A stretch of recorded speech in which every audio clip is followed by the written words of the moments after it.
Hello, hello, hello. Hello, everyone, and welcome along. Hi. Happy Thursday. It's almost the weekend. I'm very excited about the weekend because work is... yes,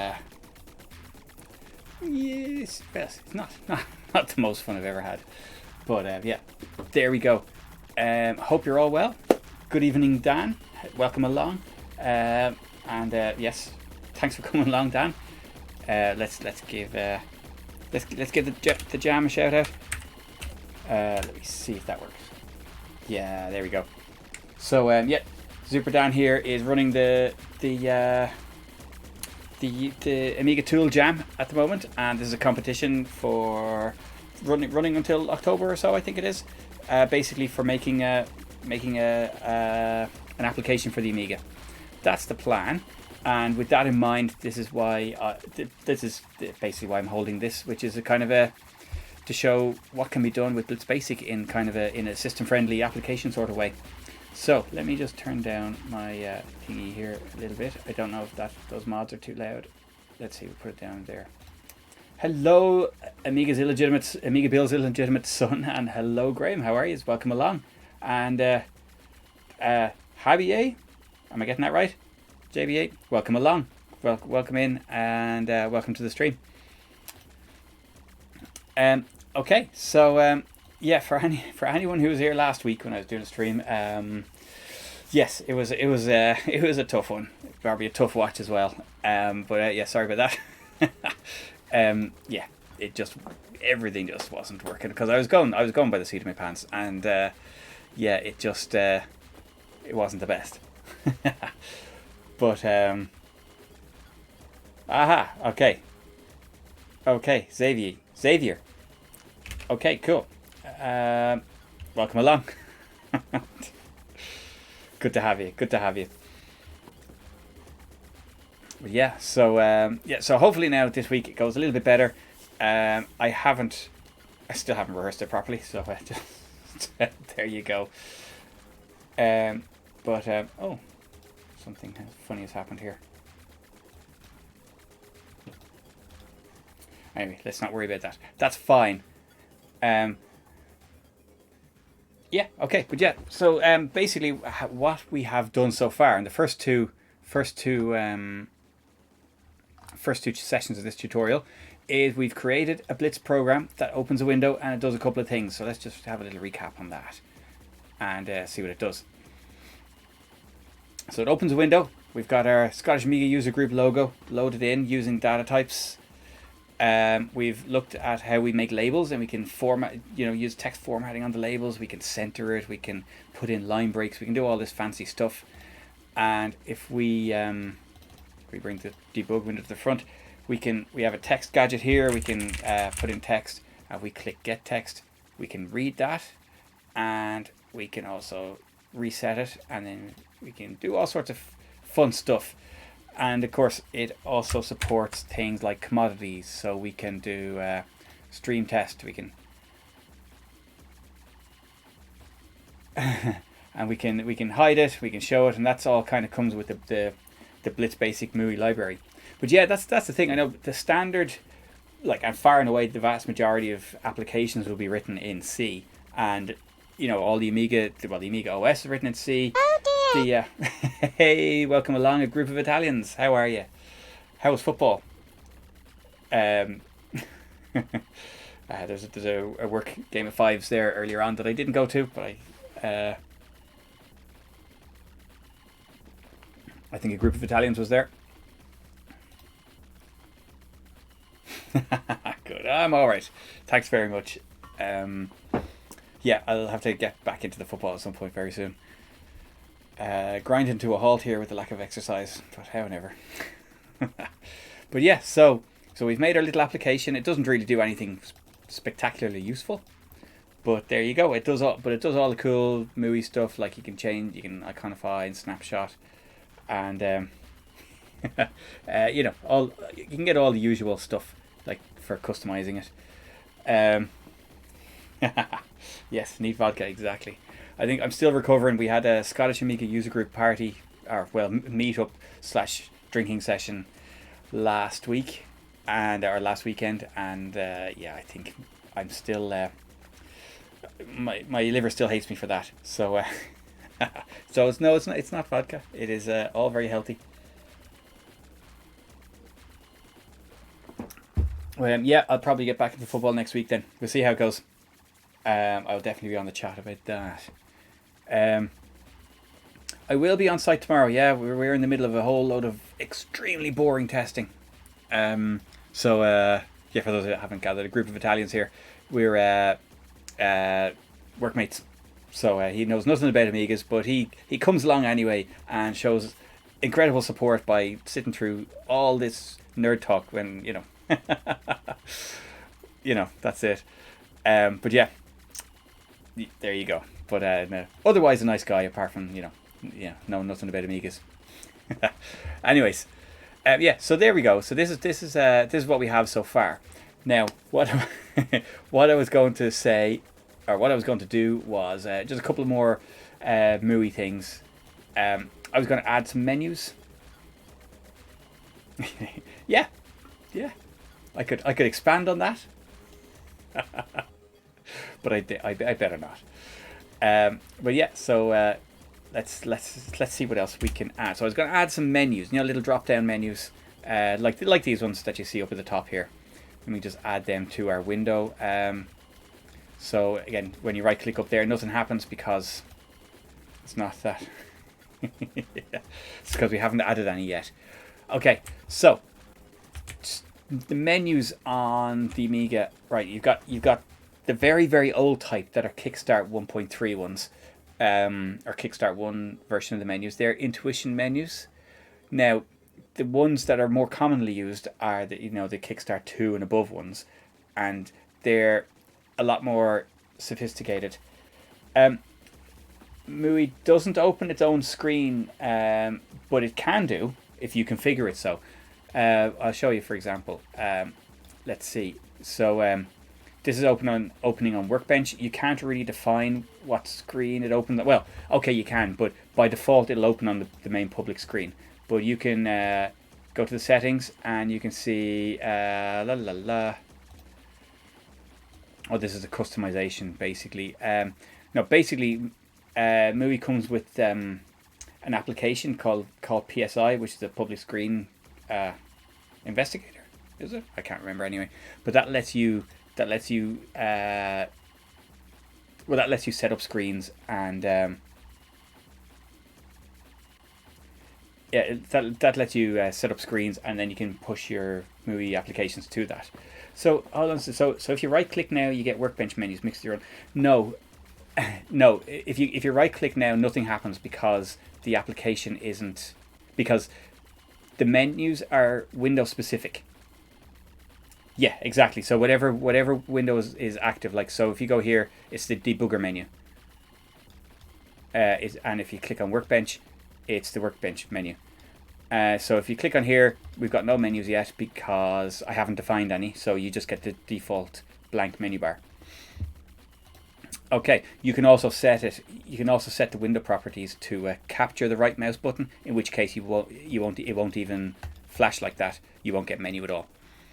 And instead, you can get events based on the right mouse button. So if you want to do like Minesweeper, you want to read the right mouse button for your game or whatever, or for your application, for whatever reason, you can do that. But yeah, so what we have to do is we have to define the menus. But yeah, so you've got the old intuition menus, which they're a bit clunky and not very nice, and they're not font sensitive, and they're just generally a bit shit. And Magic Menu won't work with them and stuff. But what we think of, or like a lot of people say, like intuition handles the menus. It's actually GAD Tools that handles the menus in Kickstart 2.0 and above. So it's part of GAD Tools, and so yeah, so they're actually called the GT menus, and so you define them, and then you attach them to the window, and then they give you some nice events, and that's how it works. And it's all very nice and it's all very nice and logical, basically. Now, what we have to do, but see, MUI doesn't have its own separate menu system. It does have pop-up menus, and that's a class, and that's a separate thing you can do. I'm not going to touch on that because it's a bit pants, to be honest. Blitz doesn't support it, so you have to do it by hand effectively, like how you would in C. And you know, while you can do that, it's something I would definitely have to prepare for. It's not going to be an easy it's not going to be an easy one, you know. So what we're going to do is we're going to set up our menus. We've defined our window and all our gadgets and stuff up here. So what we're going to do is we've created everything here. I think we can create the menus afterwards. I have my SMB Mentor application code open as well, just so I can look it up because I can't remember. But I think we can create the window menus before the notifies, and then we add our events. So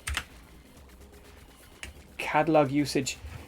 Catalog usage is its own separate thing. It's not specific to MUI, but that is something I can touch on at another stream. It's a little bit involved in Blitz, but it's doable, and I've used it in a couple of applications myself.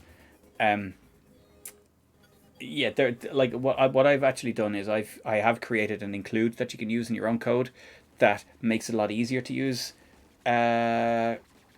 locale and catalogs, and it works quite well. It's on oh, what's it called? Aminet. God, yeah, it's on Aminet, and you can download it. It's basically just a couple of files and a tool for creating the include that you need. So you need an include that contains all the default strings, and you can get that using the tool that I included in that. There you can also but once you have that all sort of set up and you're comfortable with that, you can use an application like Simplecat to actually make the catalogs and add the other languages and that. So yeah, so that's doable. But you can use that in any of these kind of once you have that, basically you end up with an array of strings, and you can just sub them in for any of the text. Like, so even for an error message there, you can just sub in an index here, and basically that will give you your locale. I can brush on that quickly later on if we have time. Okay, so to make the GAD tools menus, and there's no point, like I was saying, I think in earlier streams, there's no point in using the intuition menus unless you really have to have it working on Kickstart 1, and you know, it's less useful for applications, I suppose. Most games you want them to work with Kickstart 1. Applications, if people are seriously using anything, you know, using Workbench a lot, they probably have at least Workbench 2, usually 3 point something. But okay, so the menu items, how you define them is first off you define a title. So you see up at the top here we've got usually the project, and then you've got other menus up along the way. So you first off you define a title, then you define the entries one by one. So it's a GT menu title is the first one, and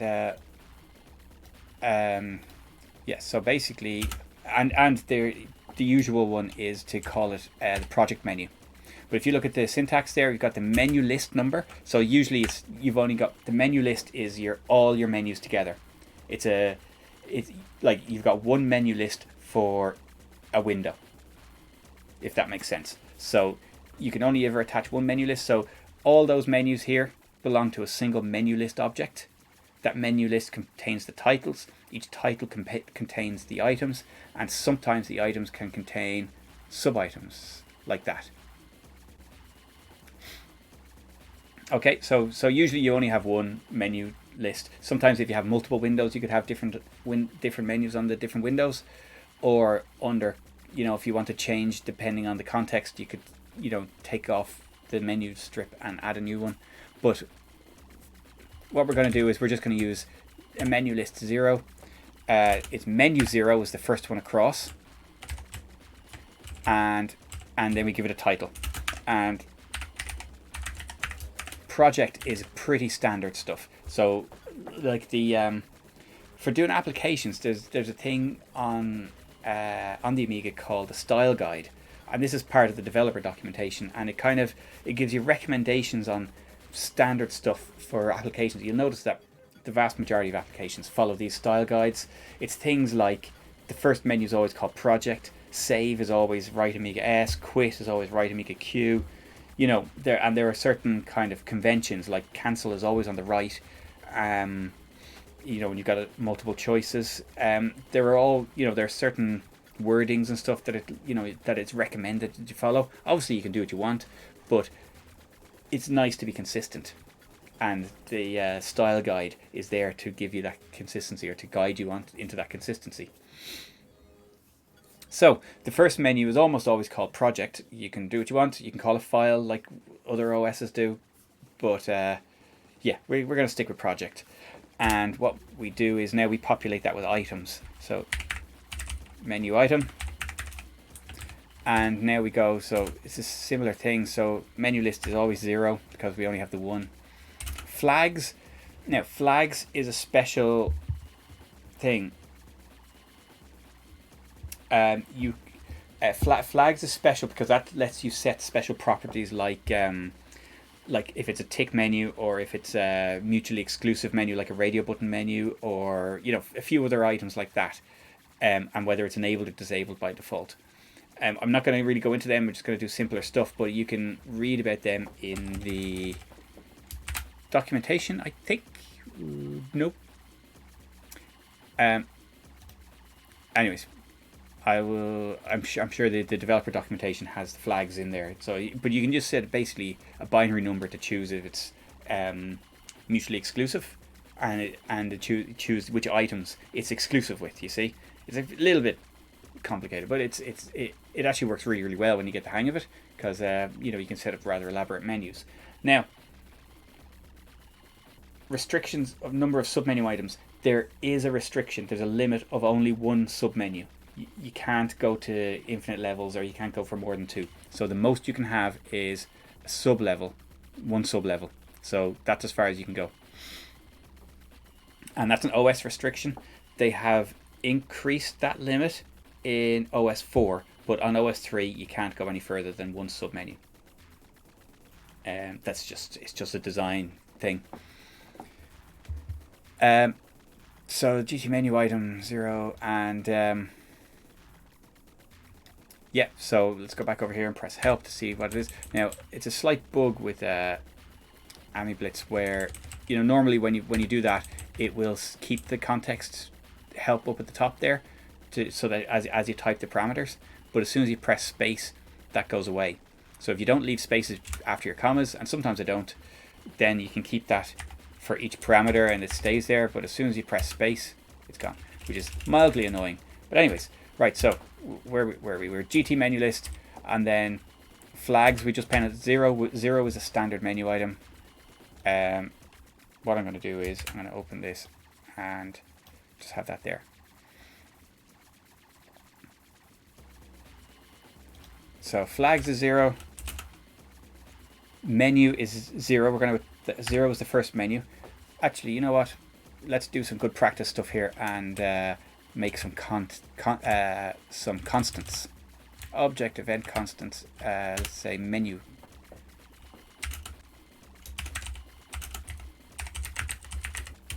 So let's say our first menu is called project. So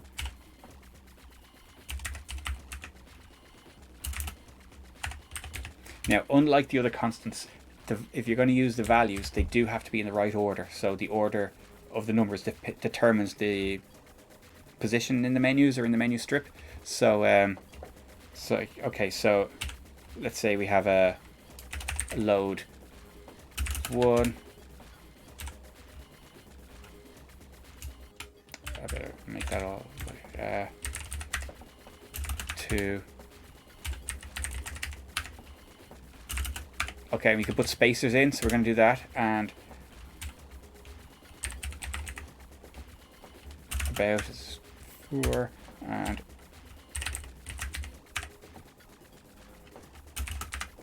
what happened there?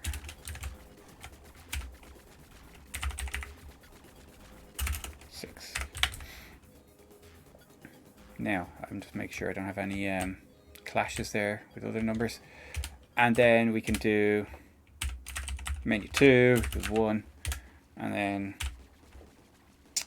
what do we call it? This menu can just be like, let's say help, or let's just call it settings, and then let's say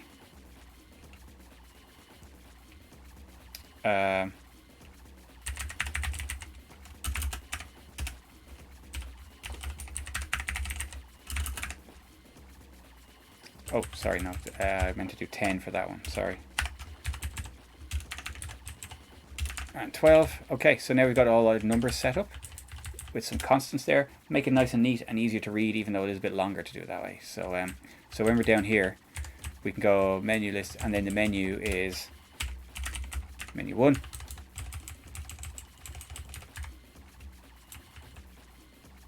Flags. Menu 2. And what else are we going to do here?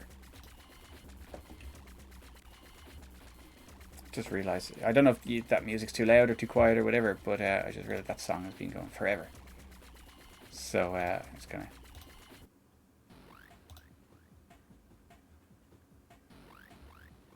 just jump that onto the next one. Oh, should I bump it up a little bit? Ha! Okay, maybe that's a bit better.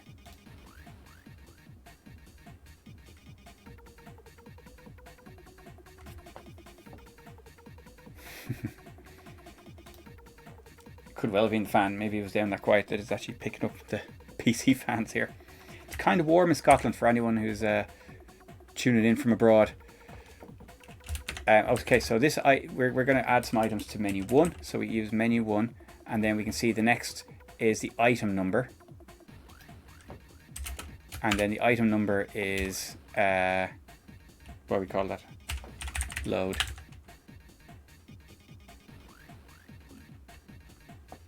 Oh yeah, no, I've forgotten. Yeah, I was right the first time.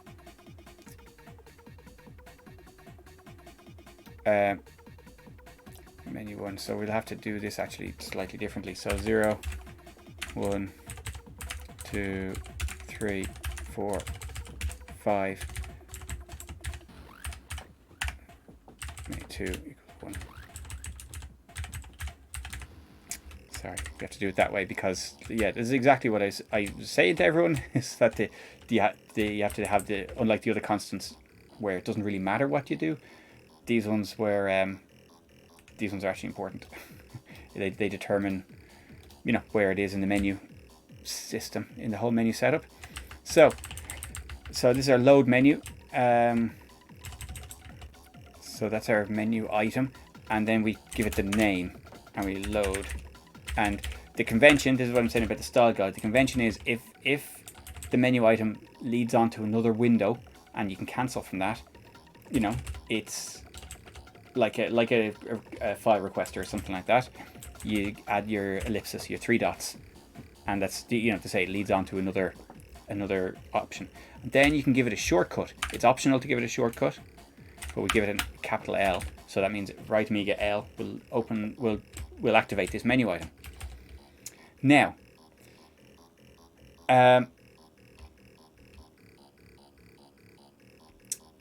the thing is that we need to, you see we've got extra stuff up here.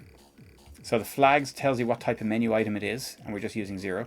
Mutual exclude tells you which menu items you want to include in your mutually exclusive menu items. So that would be like, you've got 4 different options and only one of them can be turned on at any one time. So switching one on will switch the others off automatically. So that's it. That's kind of like a mask that you use for that. Now, user data, that's an important one. Okay, I'll come to that now in a minute, but for now, we need to do mutual exclude. We'll just put in 0 for that, and then user data, we will leave for now. We'll just build up our menus and do that. So let's put this down here. We'll do a save one this time.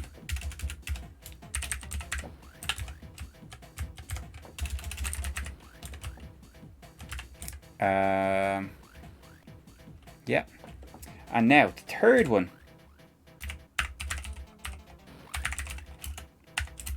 we're going to add is the, oh yeah, it's in menu 1.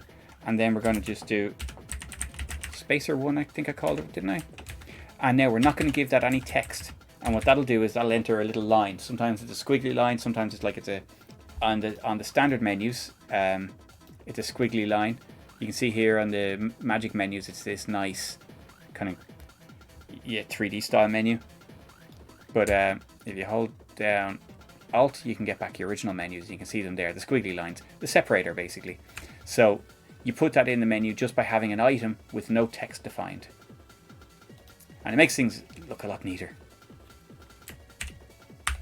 We need a second one of them further down. So we're going to do about here. New one, come on, about.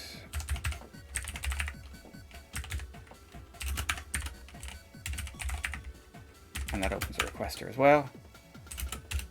And that's usually a question mark.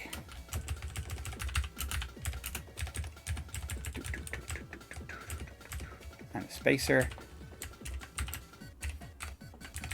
And here we'll do quit.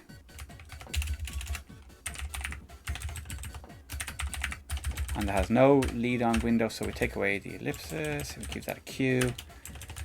And now we'll make a new menu title.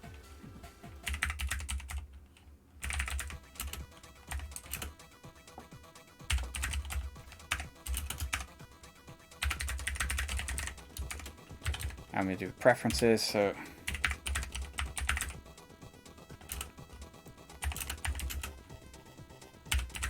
this one's in menu 2. And what did we say that was? Settings and MUI settings. Oh, no.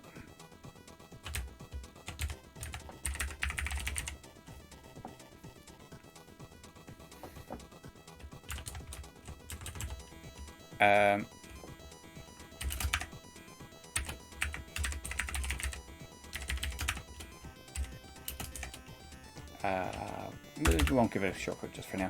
Now, can the item text be like question mark 000 about?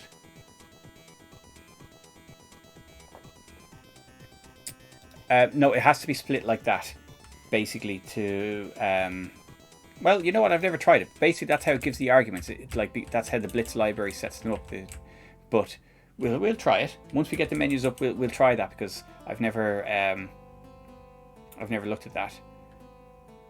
But yeah, I'm not sure if it supports that kind of notation. And MUI settings is the last one. Okay, because usually the program has a way of,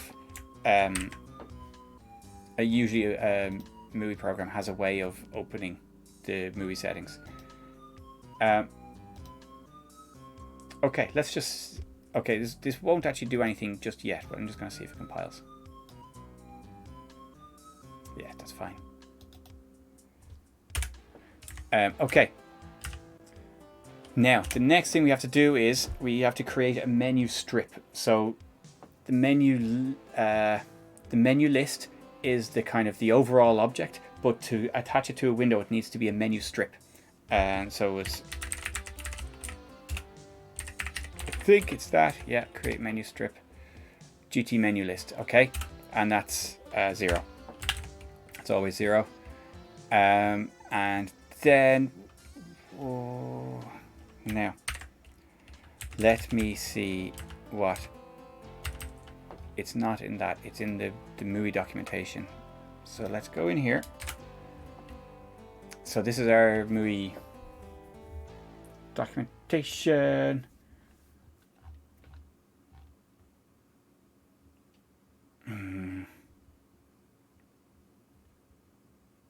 Yeah, so what we have to do is we have to kind of link the GAD tools menu to the MUI to make GT basically to make it sort of to link it to the MUI library so it recognizes it. What's the story behind the small symbol before question mark in the about menu item? small symbol, the quote mark. I'm not sure what you mean.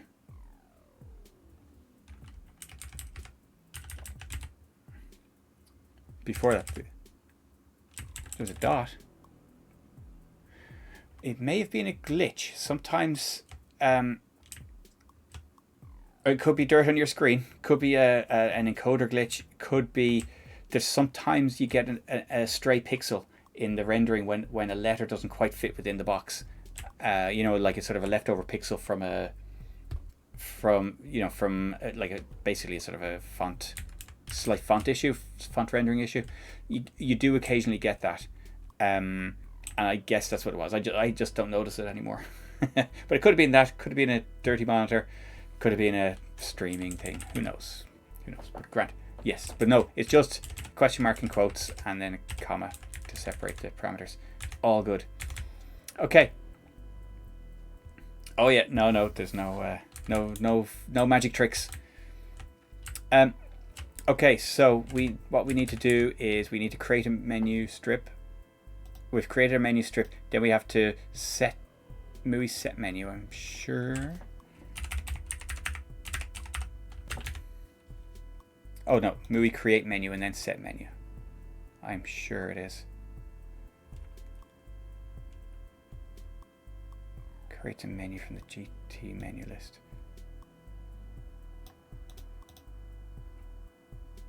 Set a menu to the window.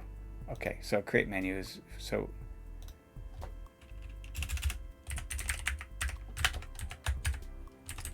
MUI object number. Oh, we have to make an object number for the menus. Okay. So main window, main application.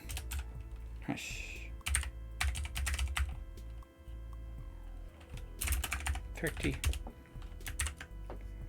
And this is kind of, now this is, yeah, because it's got like GAD tools, this is the same if you're making a GAD tools application, which I'm going to do after I finish playing with MUI. I'll start streaming some GAD tools stuff, I think. Okay, so MUI create menu, how do we use this? So MUI object is, and then the menu list is 0, flags is 0. It's asking for title and stuff like that. I don't think we need to supply that. Yeah, it seems it's an optional parameter, so we go without it for now. And then when we open the window, when we have the window, I think we do MUI set menu. Or no.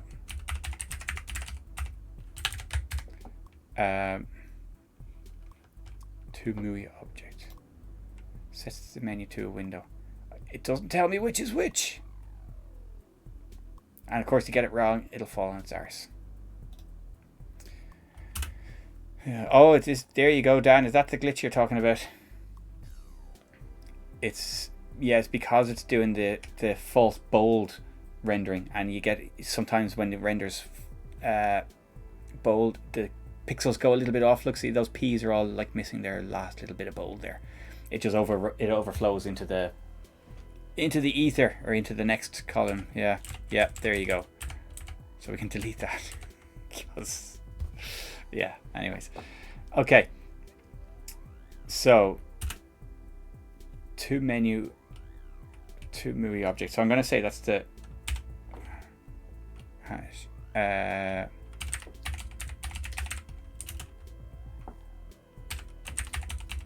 We're going to try it that way around and see if it crashes. Let's see, shall we? Okay, hasn't crashed. No menus. Let's try it the other way around.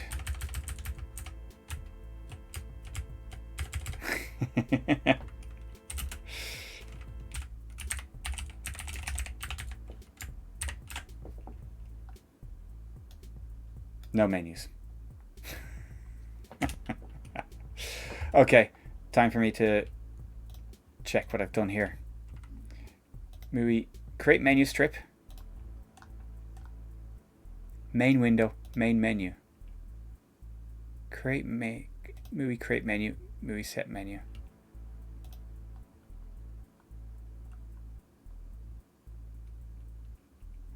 Maybe they have to be done before I open the window.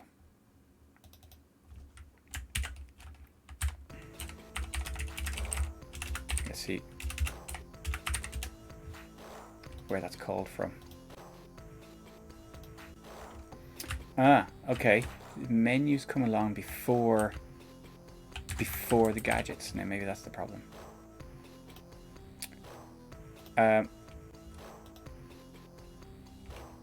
Or maybe, or almost certainly because the window's already been created. Let's see.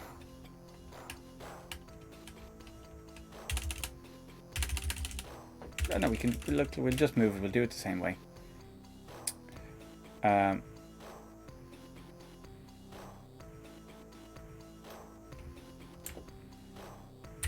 move that up to this before the gadgets.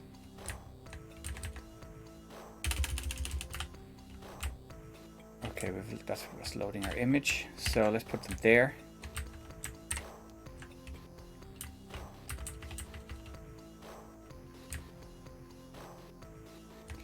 And it was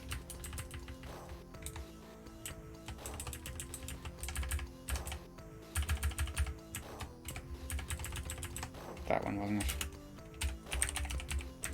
That way around. Let's see. Nope. Okay. Let's see. Let's go back and see what we've missed. So we're doing the menus before we do our gadgets. Let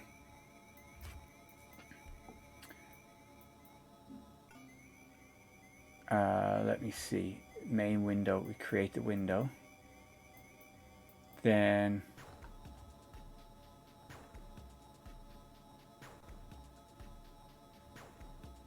we create the application, do our notifies,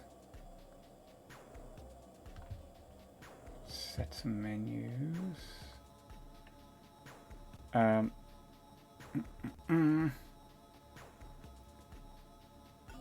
Yeah, possibly. I'm just trying to see where we do the set menu thing. Let's see. See where that is.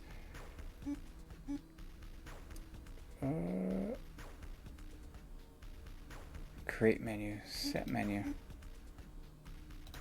Oh, sorry. Yeah, I thought I'd moved that up already. Yeah.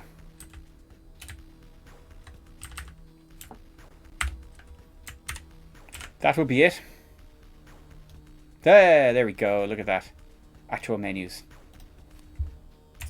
Yeah, so they look like that if you're if you're not using Magic Menu, and they look like that. Now, at the moment, nothing's happening. But you can see they're proper, legitimate Amiga OS menus, all with their shortcuts and all rendered with, you know, as they would in any other application. So there we go. They're added. They don't do anything yet. You'll notice that, and that is because the GAD tools menus normally give the event through the standard intuition channels, and MUI has its own separate event handling, so it doesn't work that way. So we need to give them events. So we have events for some of the things. So we've got event constants up here, down here. We've got a close event already, so we can use that for our quick menu item. Let's say 3, 4, 5,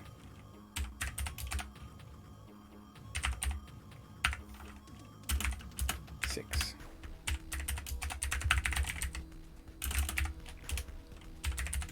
And now, so we've set up new events, so all the menu items will have a setting attached to them, or an event attached to them, but they're not actually attached. So because we're not using the standard intuition. See what the standard intuition event loop in the event system will return the value of menu 1, comma. It will basically return these values. So it'll return the menu that was hit and then the item, and it'll basically return those to the program so you can tell which menu item was hit. We don't have access to that because MUI owns the menus now. So what we have to do is we have to tell MUI what event codes we want each item to have. Now this is what I was saying earlier about, if we look at the event item, we've got mutual exclude and user data. Now user data is a kind of a general purpose field that we can just add our own value to, and it's used for things like this, like when you're handing over the control of the event to another system. And so we give this EV load, and that's all you do. You tell it which event. So because we're giving that the same event code as the quit button on the window, it's just there. It automatically works. So it will it'll just automatically inherit the very same functionality as the quit gadget. Hey Proton Fig, welcome along. Thanks for joining in. We're adding some standard GAD tools menus to our MUI program at the moment, and yeah, that's it. So so far we've got the menus to show up, but we're kind of linking the our event tags onto the menu items. So we're going to give this and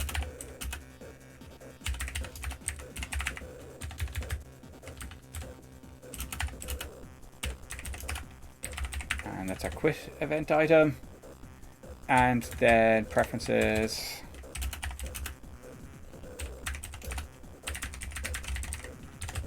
and last one is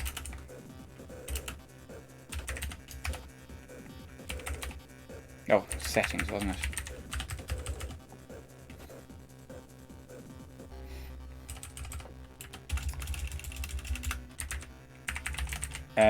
Yes, it was indeed. Zuperdan is king of the jam.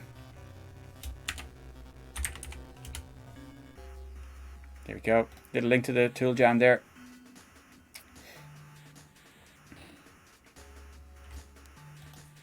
Okay.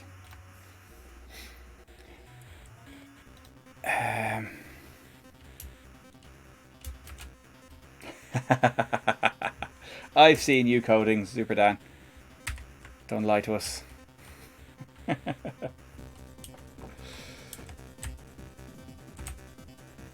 Okay, so now we've attached the events. Now there is one more step we need to do to actually kind of tie the event codes to what they're supposed to be doing. I'm gonna see if it's actually needed. I can't remember whether it's needed or not. Oh, possible wrong code begins here. Oh. We need to have a shortcut. Sorry, yes, because if we look at the syntax for this command, we didn't set up a shortcut, but when items are optional like this, you have to kind of put them in the right order. So if you can't just add this parameter, you have to add all the parameters before, or else obviously it'll think it's the previous one. So it's thinking that the mutual exclude is a shortcut, and that is not obviously not the case. So what we can do is we can put in a null string there to give it the parameter and then not have a shortcut.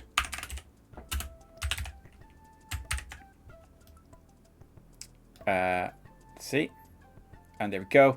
Now obviously we haven't made it do anything. Let's see, quit. No, it's not doing anything. So okay, we're getting unknown event. See, 4, 3, 6. So these are our. Why is that getting 6? 3, 4. Have I, after talking about keeping the MUI, I gave it the wrong. EV close. Yeah, that's why.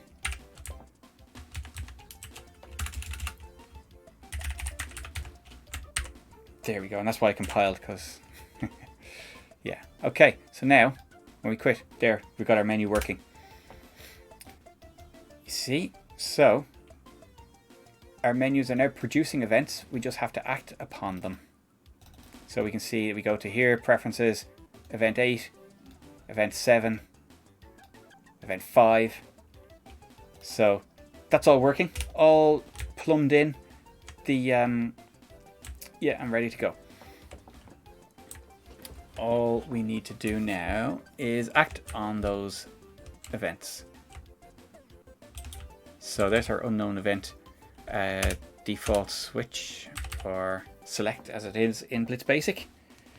What have we got now? So we've got our menu events. So that's about is an easy one to do.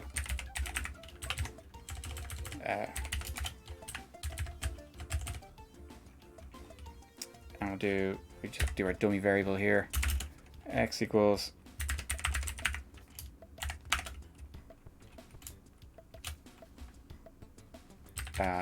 what's this called?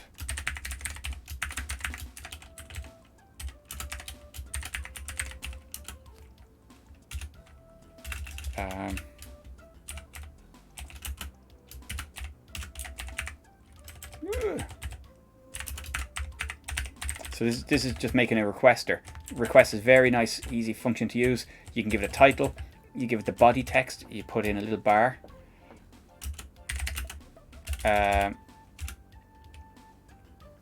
So you give it a bar to put in a new line. I know it looks like an L there, but that's the bar, which on the UK keyboard is down beside the Z. Other keyboards will certainly vary.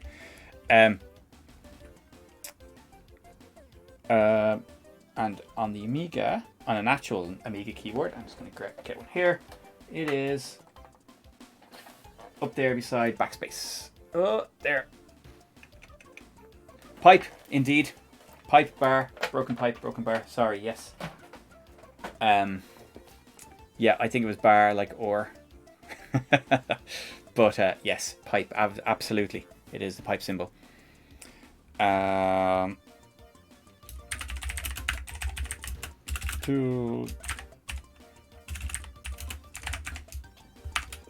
then the last parameter you give it is the button or buttons. So below escape on your keyboard. Yeah, that's where the tilde is on my thing. Although on the PC keyboard, on my PC keyboard, it's broken bar underneath, or broken pipe underneath the escape.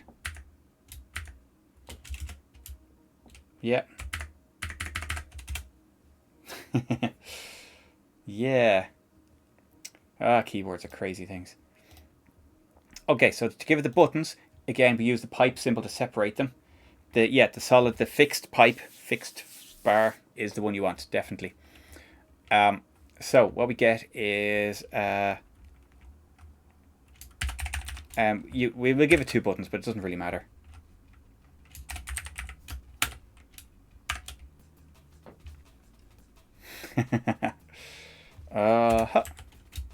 And we close the bracket, and that is it. That's how we make a nice system requester. So let's ooh, cider sounds nice. It's cider weather, isn't it?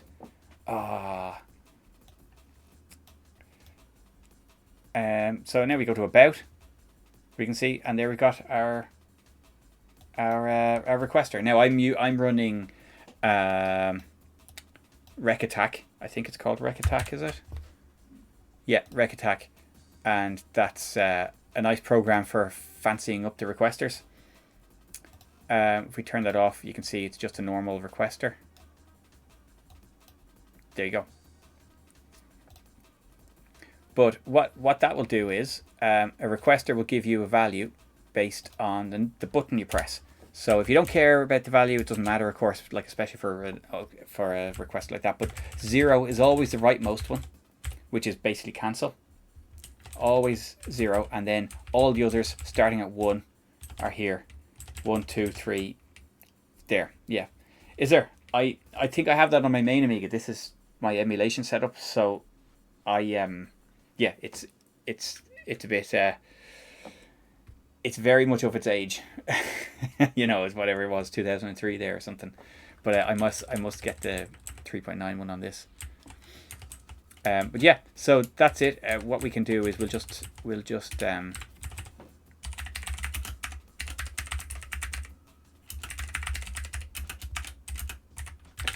print out the value that it returned there, so that we can see it.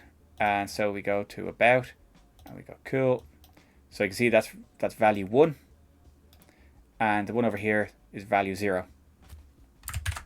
I like having rec attack on. Hey, it says it's active. Let's try and activate it again. Yeah, there we go. Oh yeah, and the keyboard shortcuts like about is a question mark and quit. They're free. You don't have to do anything about them. Intuition handles that. So if you press right Amiga Q, it does the very same thing. Or GAD Tools handles that. Okay, so we can see that. So 0 is always the rightmost button, and then it's 1, 2, 3, and so on. As many buttons as you want. There's probably an upper limit, but it makes you're probably limited by screen space more than anything else. Okay, so that's our about requester done.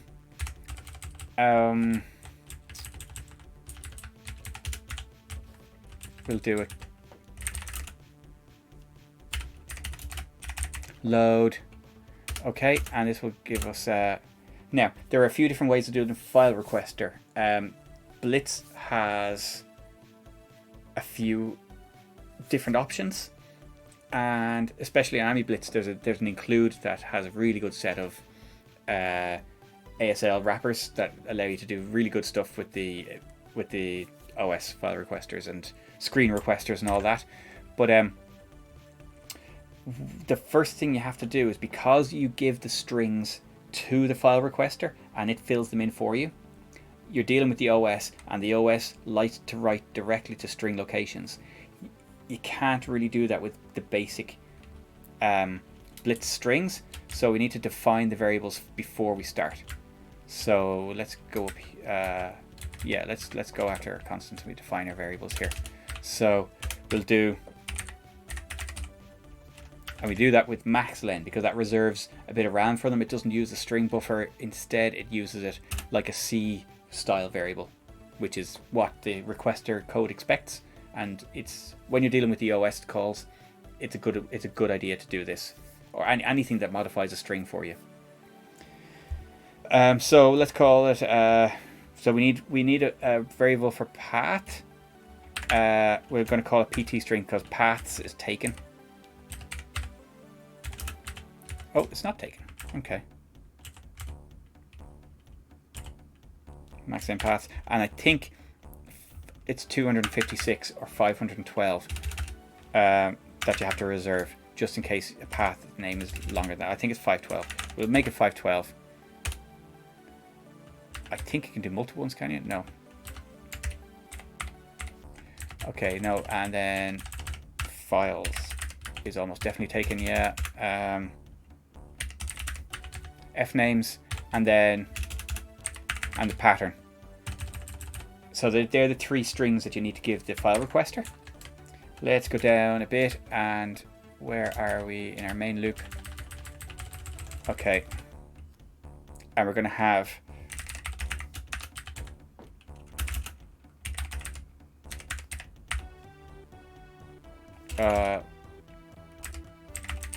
if you do file requests, now see the way that's turned pink?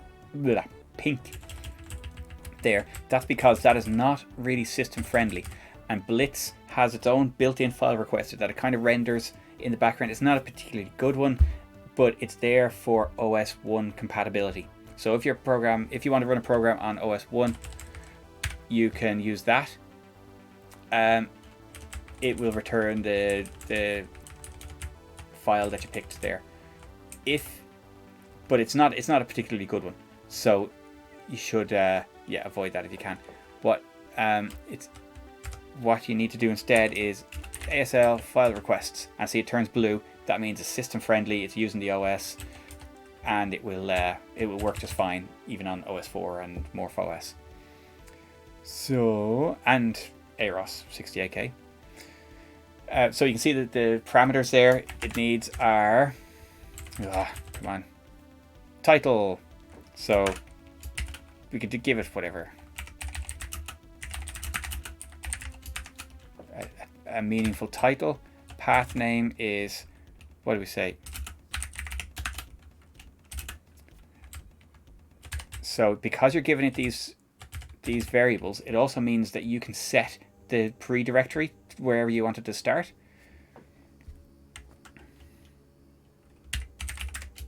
File names, and then if the pattern is optional, but if you give it the optional, it enables that field. Now, don't mind this looking like it's untokenized here. That's basically just because it was half off the screen. It's a little bug.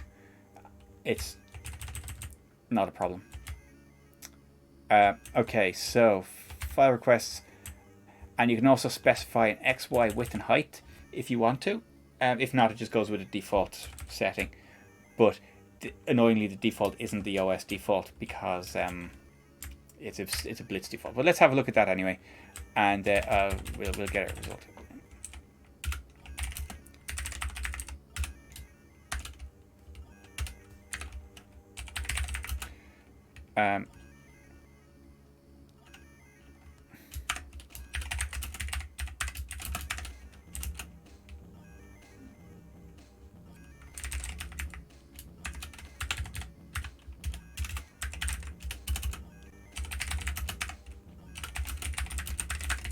So we'll just put in this no file selected because it returns a null string if it cancelled or if a file wasn't selected.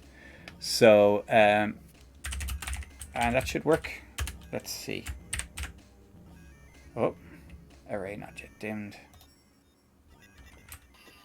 Oh, okay. Okay, that's the syntax there. Sorry.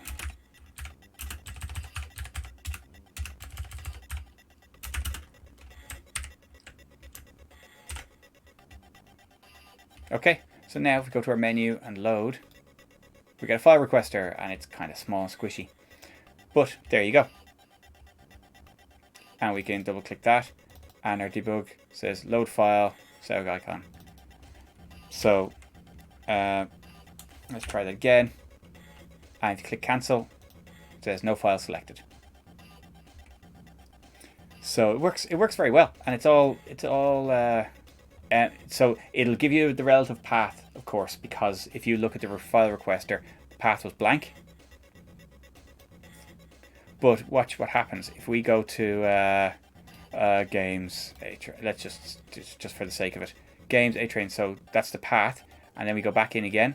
Because we use the same variables, the variable works both ways. It puts the path where you were already in there, and file is already set already. So you can do that even before, like from the start of your program. You can give it a default path, for example. I'll show you now. Yeah, it's nice and easy to use. It's kind of limited in that, like I say, the default sizes aren't great, and it doesn't give you full control over the requester. There are so many more options that the OS requesters have that doesn't give you access to. I'll show you. There is another way of doing it, and that's using the Blitz, the Amiga Blitz include. So that means you can't do it in Blitz Basic 2. But yeah, it's and that gives you things like multi-select and save requesters and stuff for that. Let me see. So we can do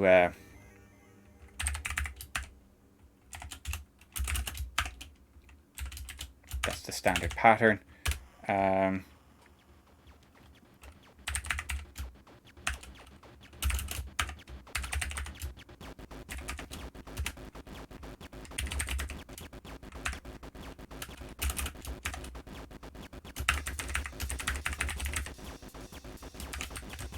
So we can just give it default values, and then when we go to load, we can see it's already gone to work, and the file is already entered and the pattern's already entered. So there you go. So obviously that's you can set the pattern as well if you want beforehand. So that all works quite well. Let's just say we do that. And you can see now if we load, the pattern's already set. Work soldering1.iff. That's our file. You can also, that's also useful because when you're in your program, you can get just the path.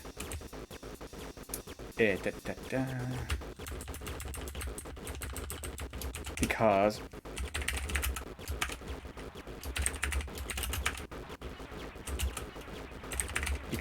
they're kept in separate variables.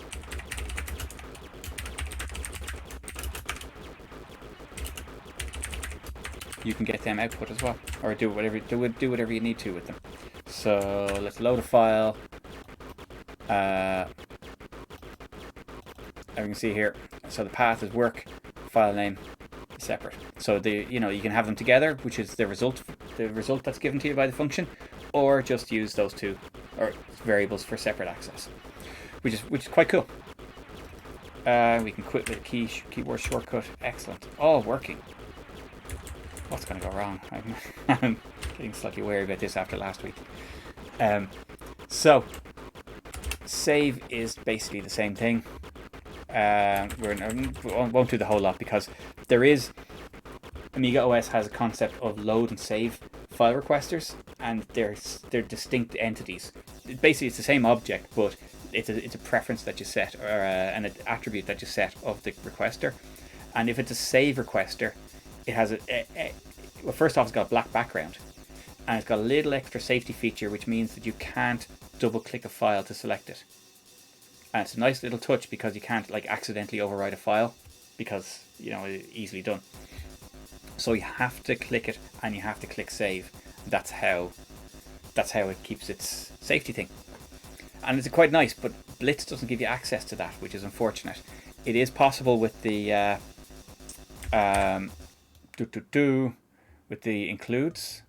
So there's an ASL include, and you can set up there. It's a little bit more involved, but it does let you do that. So file request, but you basically define your file requester first, and then you start it. But yeah, so that's it.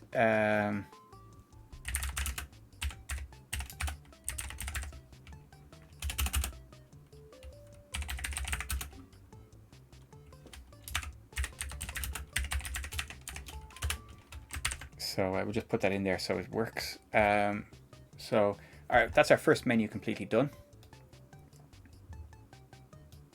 Load, save. Save will just give us some text. About, open the requester, cool. Quit, all working. What I was going to do with the settings, I'm not actually going to do it all, but oh no, we want to put it here, don't we?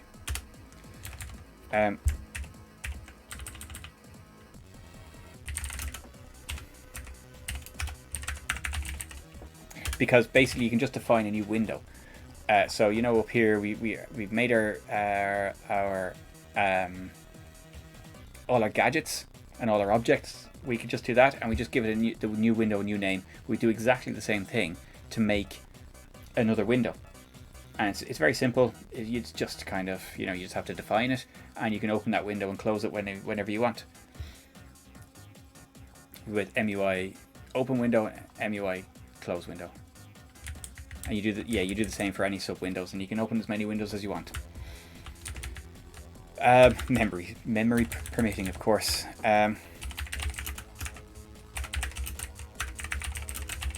So we'll just do that there for completeness. Now, the interesting one here is MUI settings. Now,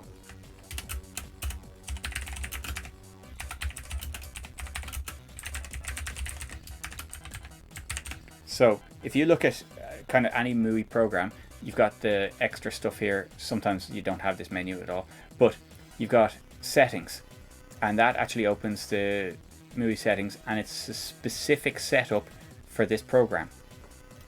So you can you can change the look of it and all that basically for that program. Okay. Or is it a global one? And then there's about MUI. I forgot about that as well. But these are kind of standard MUI functions. And what I'm going to do is I'm going to try and get them working as well, just to show you, because it's an interesting test case. So if we look at these, they should be giving us the text. Yeah, there you go. Open settings window, open MUI preferences.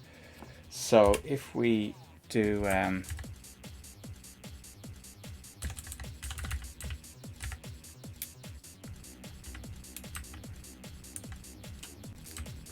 what we can do is we can do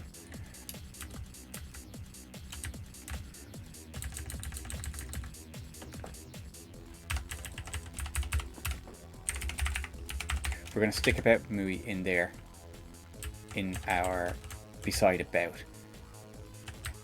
menu item.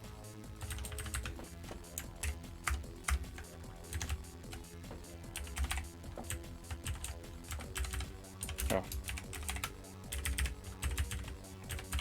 blank that and UV. So we need to give that an event code.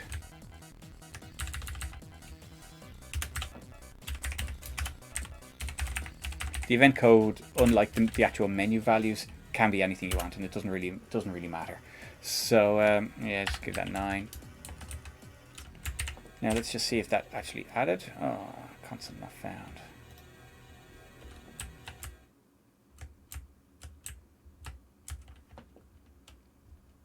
Oh, of course I didn't.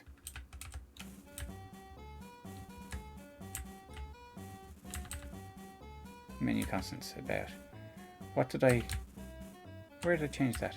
Oh yeah, no, I gave it an event code. Oh god, what am I doing? So we just have to move all these up 1, 6. That's the one. Yeah, indeed. Yeah. So menu 1 about MUI, EV about MUI. So EV about MUI and about MUI. Ha. Yeah. Okay. So now we've got 2 abouts here. That one isn't going to do anything at the moment. Oh, oops. That isn't going to do anything at the moment. So, oh, where's our main loop? So let's put it in here.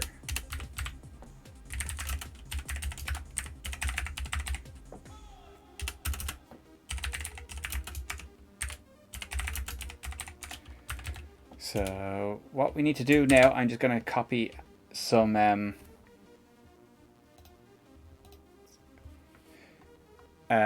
code from here because I know it's in here somewhere. Oh, there's the locale stuff I was talking about. You see, it's just a, yeah, EV menu about MUI. So let's just.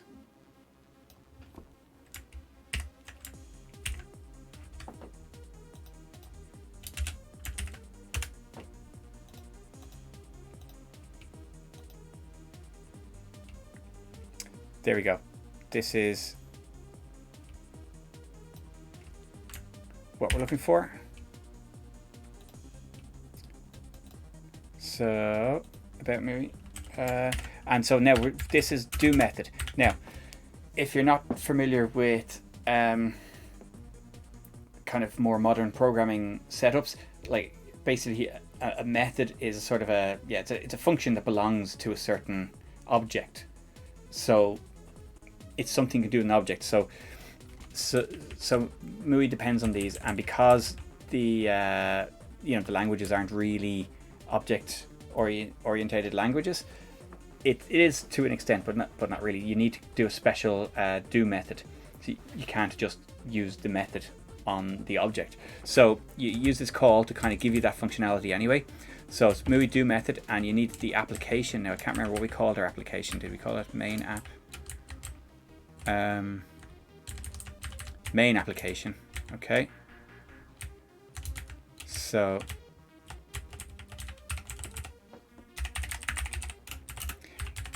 And we're applying this method to the application. You can see here, and then you get a tag list. So the first tag is the actual value, is sort of the magic number that is the method to use. So all the method values are defined in the if you go into the compiler settings, we can see we've got all.res. That includes the MUI constants and all the values. So it's the same thing as like these attribute values that we were looking at before, like string content there. Methods are magic numbers, but it's a lot easier to deal with the constants. Now, a nice thing that I've said about before with Amiga Blitz is this. It's the definitions browser. So constant here. So if we go to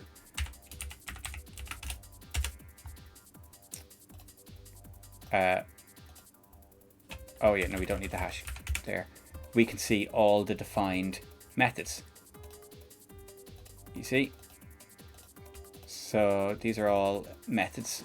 Like attributes are MUIA, values are MUIV. They're, you know, sort of specific values for flags and things.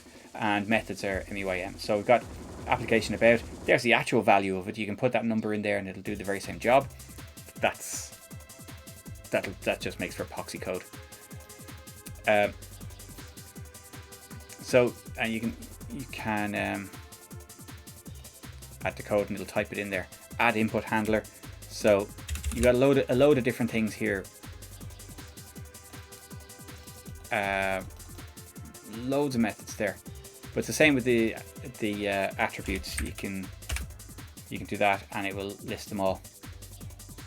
Like loads and loads and loads and loads of them. But it's quite a handy little way to look up, because you know, I think I remember the name of it, and it's good to have them right there. MUI application about MUI, and then the value you gave is 0. It doesn't really matter, but you need to, when you're dealing with tags, a tag list is always in pairs, or almost always in pairs. You will get a crash if it expects a pair and it doesn't have a pair. So this is always like, you know, tag and value, and so we just put a dummy value in there as a 0. So now if we go to about MUI, oh, nothing happened. That one's still working. Why is that the case? Maybe about MUI. Main application. Application about MUI and 0. Now, usually pretty simple thing. Anyway, that's it.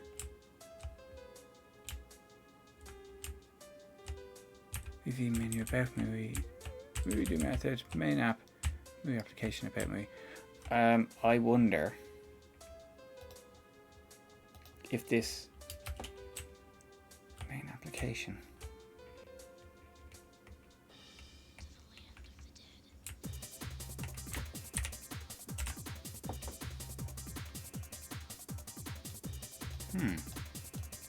okay, I don't know why that's not working. About MUI, it is calling that because we get this string printed out. Main application.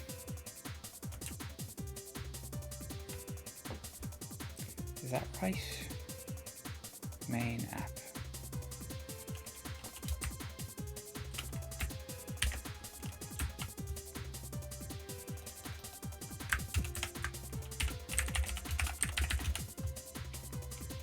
Main app. Oh yeah, that's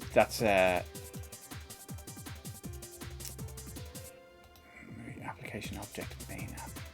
Did I miss that bit? Maybe that's it. So we create the application.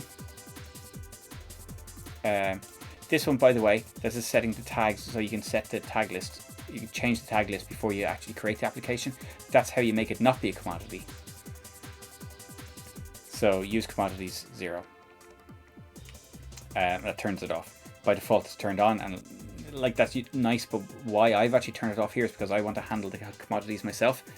It gives me more functionality, and lets me kind of react to the commands as I need to, like the enable and disable commands, and get the commodity events. Okay, so what was I going to do? Application object. Do I have that? Maybe I don't.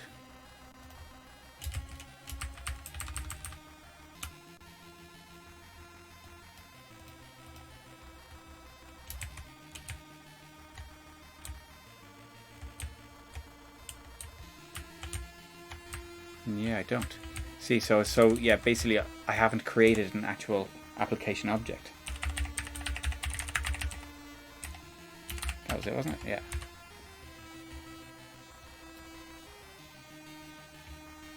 And main app. And that lets us apply methods to it. Okay. Now let's see, that should be it. There we go. So now our methods are being applied, and this is our cool MUI window showing you all the classes that are used. Well, in the system, not necessarily in this program, but there we go.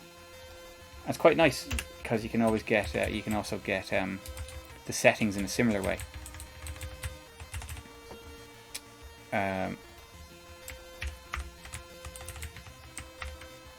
Do method main application.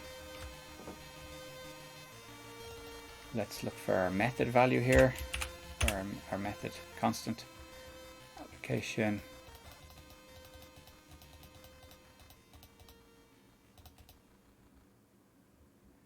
Application.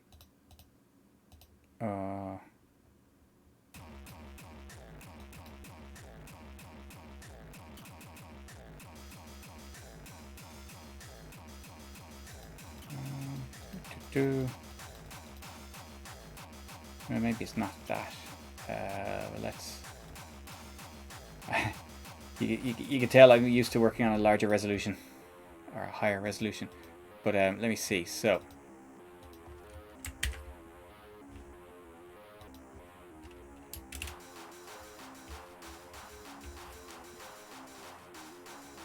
Let's see.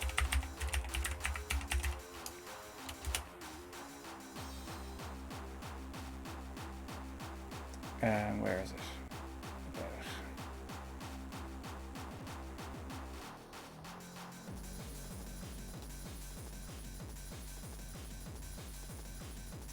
Application open config window.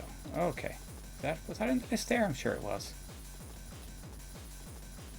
Or I must have missed it.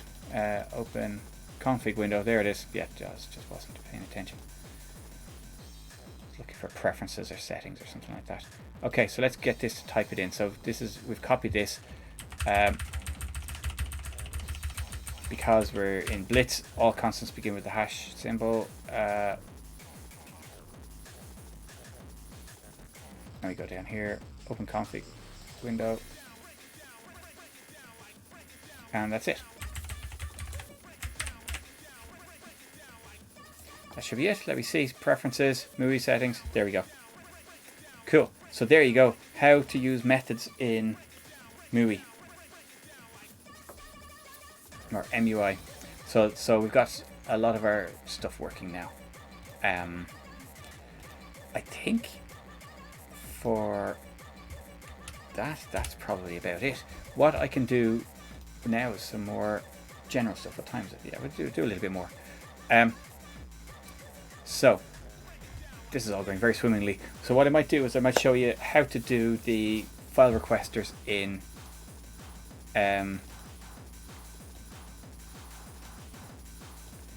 using the include instead, which is, you know, a lot more flexible. So load file. So what we'll do is we'll comment that out, and now to use an include, we've already got the image include there actually, so it's and we'll call it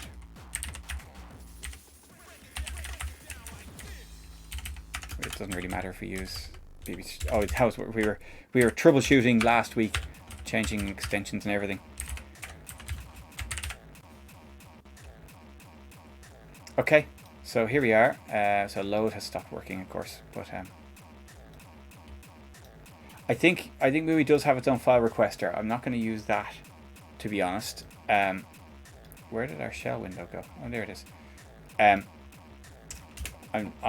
going to use the standard OS ones, but MUI does have that, and it also has nice little things like a pop-up button that you can put beside a text field. That's quite cool. I'll see if I can probably lob that into this, and that's all very nice because it gives you a little kind of like file open icon, and you can click that and it will automatically populate the string gadget with the result, which is very cool actually. Yeah, you can do some awesome stuff like that, but for now I'm going to use the standard system include, but in a much more flexible way. And what we'll do is yeah, so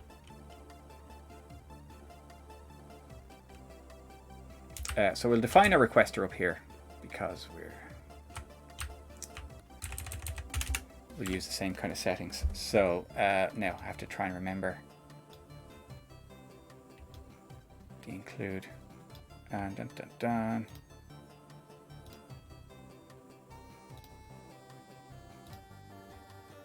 So there's our requester. So well, now what we'll do is we'll open the help file for that. Now we've got loads of help files and stuff open here. Let's try and tidy things up a little bit.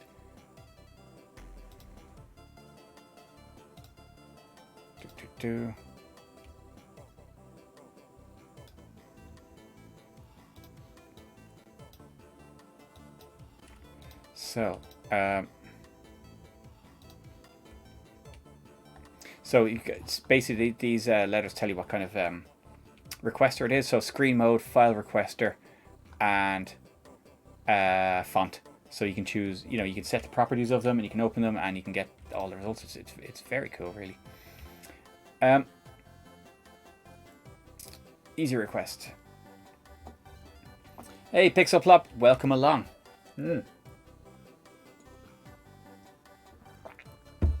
No worries, you're most welcome.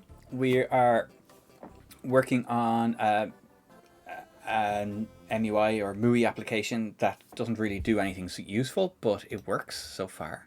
What we have is this. We've got some menus. We can call some MUI methods. We can we have an about requester. We have loading and saving. Don't actually, I've just disabled loading, but we did have file requesters working. I'm just switching to a more sophisticated way of using the file requesters, and the other menu items basically they do, or at least they trigger in the code so you can do your own thing with them afterwards. Okay, so we define a requester first, and yeah, so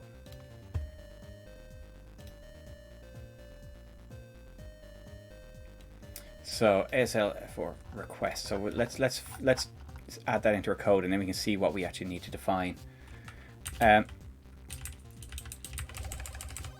Okay, so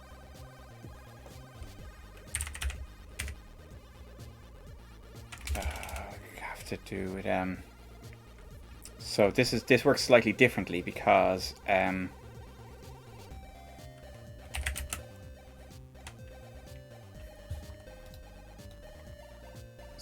because it returns a value.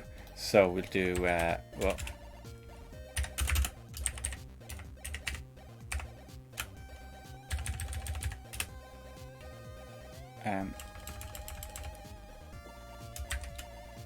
Actually, what's this easy request? I'm just trying to remember what that does. Oh yeah, no, it's a little bit too simple. It's kind of like the one that's built into Blitz, so it doesn't give you too much control over it. ID slot, basically you define different IDs. They're like the object numbers, so 0 and 1. So if you have requesters for, let's say, inserting an image and saving your document, you could have two different requesters and they remember two different directories and two different sets of settings and stuff like that. So So, but yeah, for now we'll just use slot 0. Save mode, this is what I was talking about earlier. So we'll say 0 for that, or -1. So this is true or false values basically. Multi-select will turn off that. Drawers only, also turn off that. And then, so we will leave it at that. So now, the @ ones are optional, and we won't bother with them. So basically 0, 0, 0, 0, which is fine. We can play with those parameters later.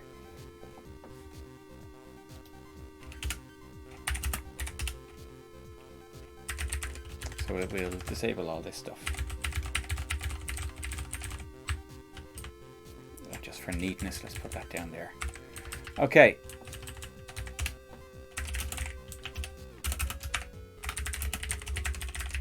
So the user cancels it there, so if X. Now, what we do is retrace that.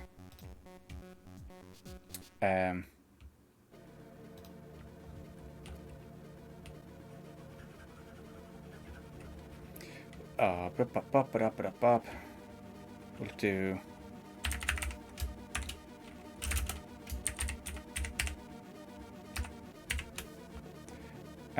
get path, and that's for requester 0. Okay, and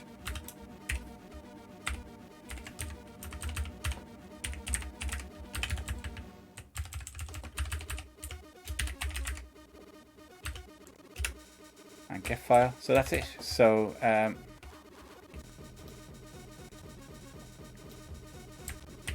copy that and we put that in there.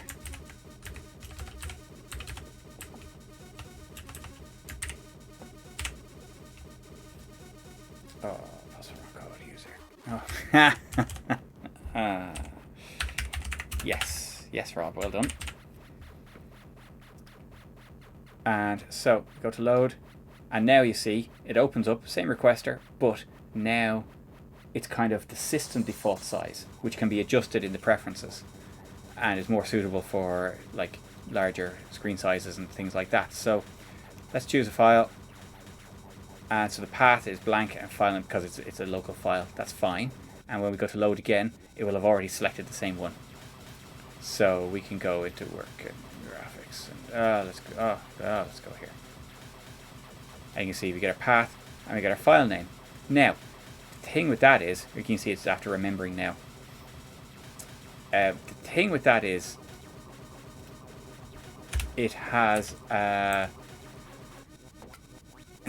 yeah, the thing with that is it's a bit of a mess when you have a separate path and file name, because when all the kind of the file open things take one, which is the combined one. Now you can manually roll your own basically by adding the two strings together. In Basic that's very easy. It's just in Blitz Basic that's very easy. It's just plus, but it will mess up if the path. Basically, I'll show you. Let's say is equal to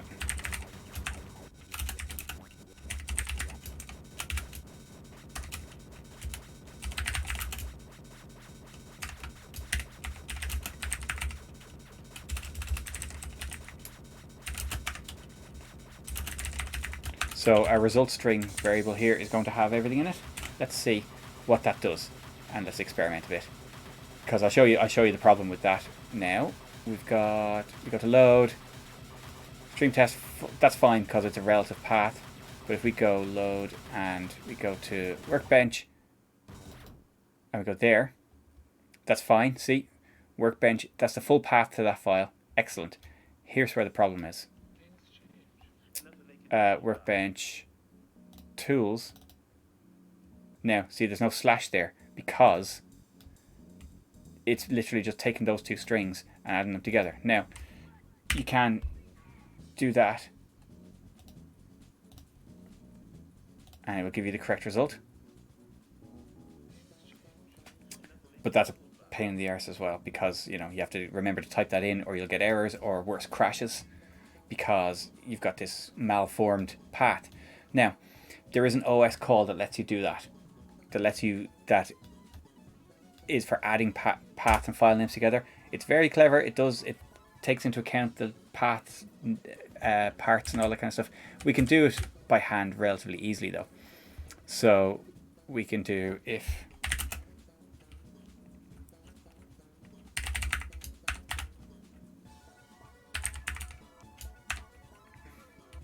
so basically we're going to modify the path, okay? We can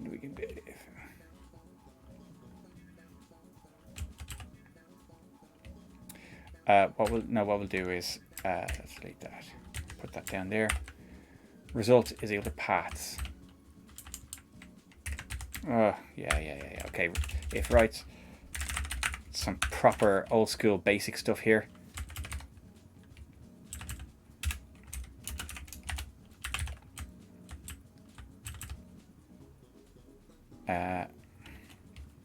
Is not equal to. So if there's nothing on the end, if there's no special symbol on the end of the path, we'll add one, and it's the simplest way of doing it.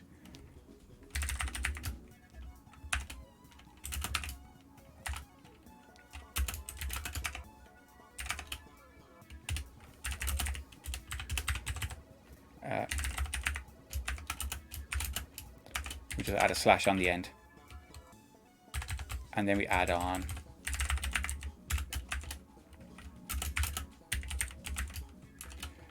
so let's see if that works. Let's go to load, and we'll try that again, the same file or something like it. So we went into tools, didn't we? Tools and edit pad or icon edit. Yeah, anyway, so we can see now we've got a slash there. So we just have to kind of massage it a little bit to do that. There is, like I said, there is a function in the OS to do it. I don't know if it's worth the faff, but I'll show you how to do that though.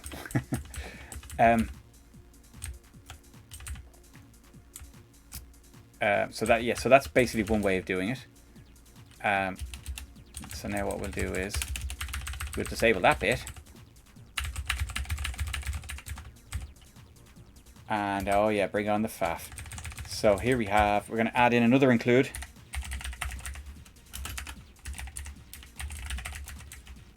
Which is a very nice Blitz friendly wrapper for the Amiga DOS library. So, actually, you know what? The DOS add parts isn't that complicated to use, so let's just try it. I'll show you how to use an OS call directly. So, what is it? Add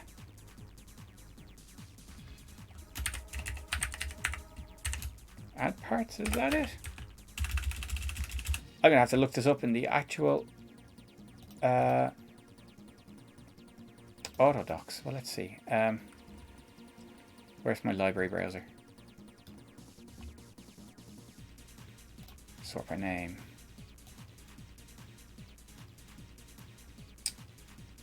DOS.library 1.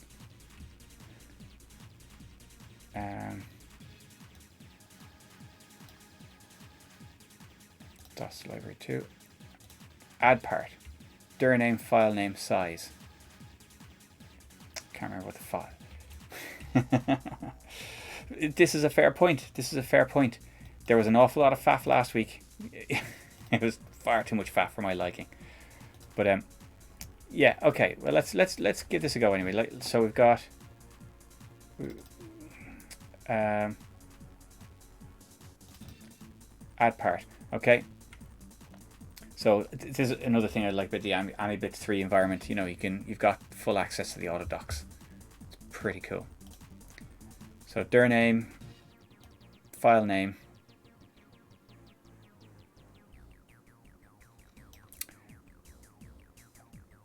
non-zero for OK. So let me see, what does it do? Add part appends to the end of a path. Size and bytes of space allocated for dir name must not be 0. Okay, so basically what it'll do is it will write the result back into the dir variable, which is fine. So let's give that a go. add part, wasn't it? So add part. We don't even need that because it's a dummy result. And the first one is add part dir name or file name, size. So the dir name is and f name. Now the thing is, I'm not sure we can use the actual variables. We'll have to see. We might have to use pointers to them, but we'll see. We'll see if it chokes on it or whatever. And we gave it 512 bytes, so that just lets the DOS library know how much it can add onto the variable. Hey, Night Shift, welcome along. Good to have you here. Welcome along. We are doing some OS calls, basically to use some kind of nice simple functions that we have. So now our result should be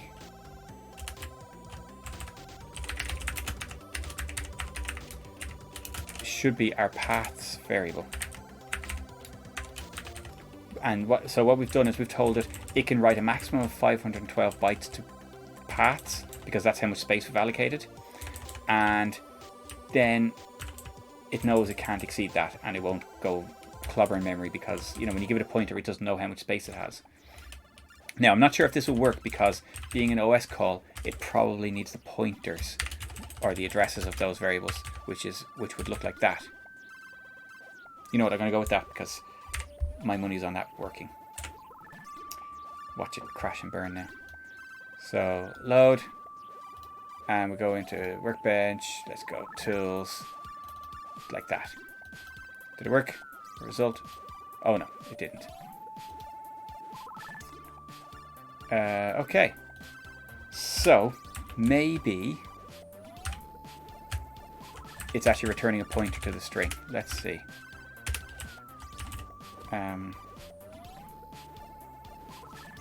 Or maybe it actually doesn't need those. Maybe it just needs the variable names. Let's try that. In which case, I wonder where that data has gone in my memory.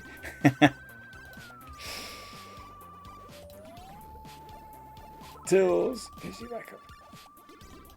What did that do? Nope. No, very same. But no crashes, which is excellent. Let's just try this.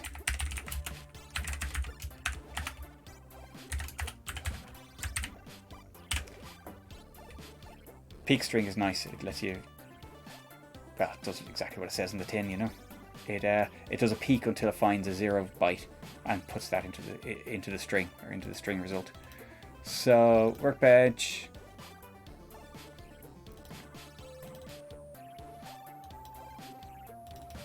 And a blank. No, it's getting a 0 returned.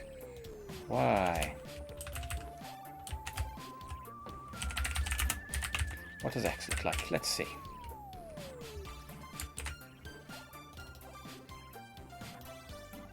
-1. Okay, no, it's just giving a true or false value. Okay, so yeah, so that's no good to us. So why is it not writing paths? Is it writing it to the other one?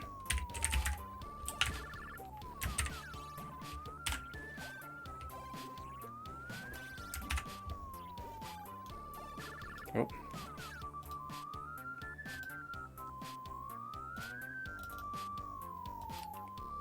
Result is HD back. No. What's it doing? Why is that not working? String pointer, string pointer. It will totally replace the current value of dir name. Why is it not doing that?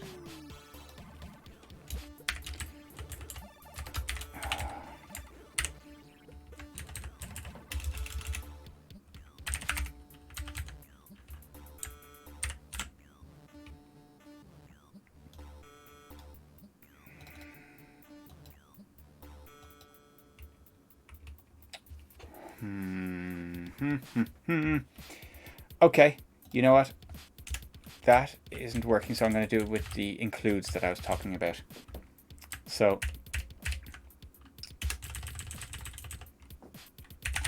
DOS underscore add part. And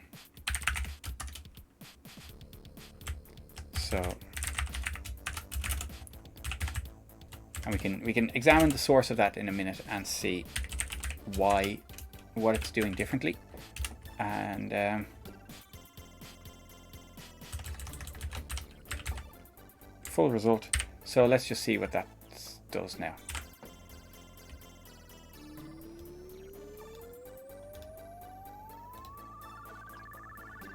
Tools. Full result, workbench tools, and it has the / in there as well. So that is doing all that kind of, okay, it was a bit of a faff, but those few lines of code there basically can be done in that one function, and it does an OS call that kind of takes into account all the current practices of defining formally defining and a valid path. So that is, that's a nice little call that you can add in on Amiga Blitz 3. Now I'm curious, so I'm going to go and look at the source code for add part.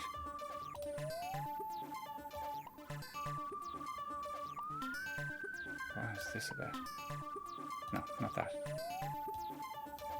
Oh no. Let's open the DOS include.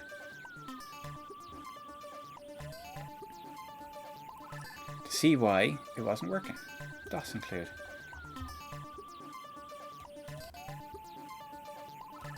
DOS add part. Add part. DOS temp string. DOS temp string. Yeah. Path part. Add part. Function return.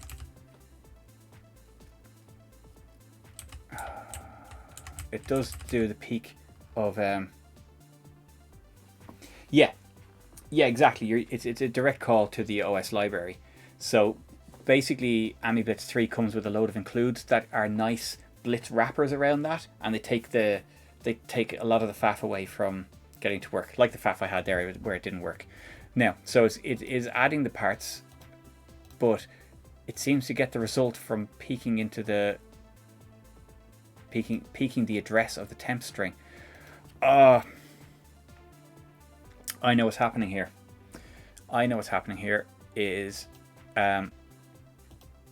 when I did it with the actual code there, it wasn't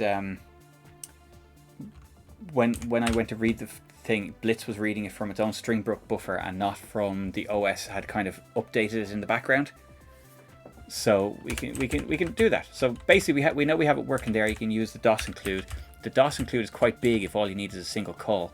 So let's try it again. So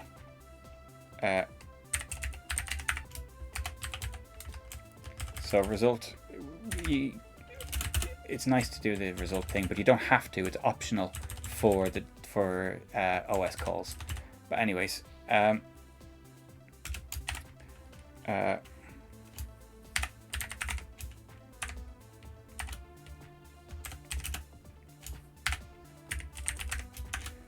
so there we got the pointers to our path names, and then results.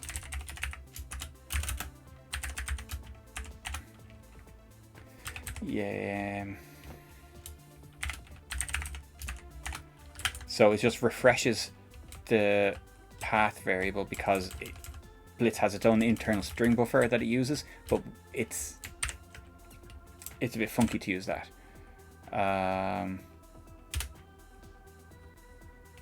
Oh yeah. So we've given it 512 bytes.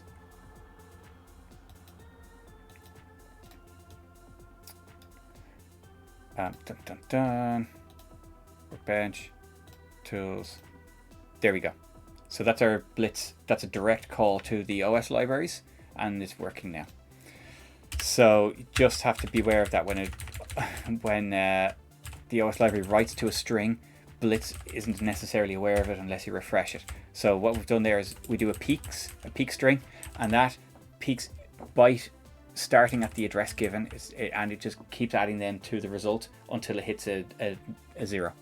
So like it basically reads the string from memory and it reads it back into. What we could even do is to refresh it. We can do that. But yeah, that's it. Now, here's the thing that I was going to do is I'm going to take that code and add it to the save routine. So I'll show you how to do a save requester. And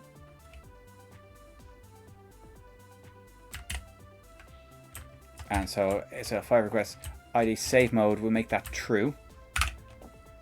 You can also use the true or false values if it helps you make your code a bit more readable. You know, especially if you're going back to it after ages, you can use true and false. So so a file request is so save mode multi-select and drawers only. So true. So that might make it a bit easier to read. Oh, sorry, you're just in. So you need to use add part to add the strings together because exactly, yeah. So sometimes you can't just simply add two strings together because the path might not be fully formed. This is the equivalent code here. Do you see this block of code here? I'll uncomment it there. Oh no, that's not the block of code. Because I'm being stupid.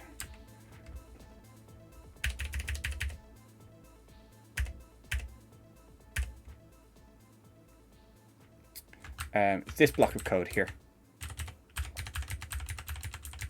So it basically replaces these 4 lines. So if you basically have to check if the path part of it has a slash or a colon at the end, and if it doesn't, you need to add a slash. That's basically it. And then you add on the file name after that. Because if you don't, what you'll have is tools HD toolbox without the slash in between, and that's obviously that doesn't exist. Well, it might do, in which case you'll get all sorts of weird behavior, or you could get a crash if you're trying to load a file that doesn't exist, or things like that. You know, it's basically that's it. So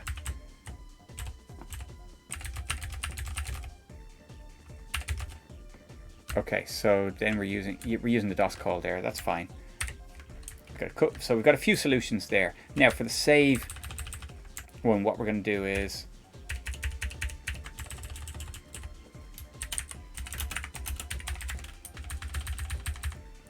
we're going to use the same requester ID, so it'll remember the paths from the previous time. But what we've done is we've turned on save mode, and everything else is basically the same. But what that does is, you'll see now, so we load a file. Let's say we load in our icon there. That's this icon, and then we go to save. Now see the background is black. That's a save requester, and we can't activate the requester by double clicking. It's a little safety thing so you don't overwrite a file accidentally. You have to deliberately go and then choose OK if we want to save it. And that's it. So there you go.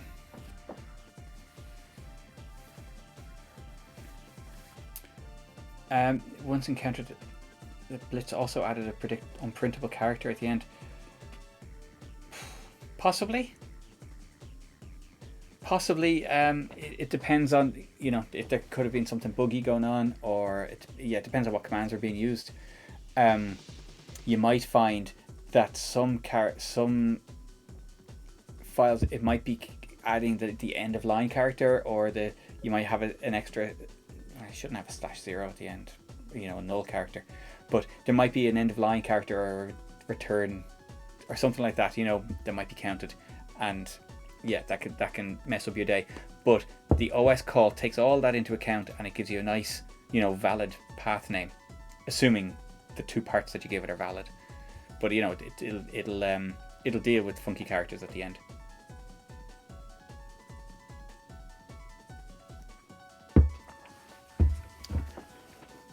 Yeah. So what you can do is save the file. So we get our results, and we're doing the same thing. We're adding the 2 parts together. Nice little thing we can do is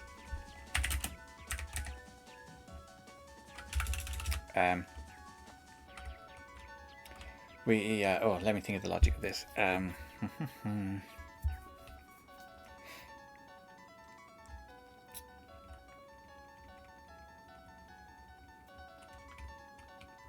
me see if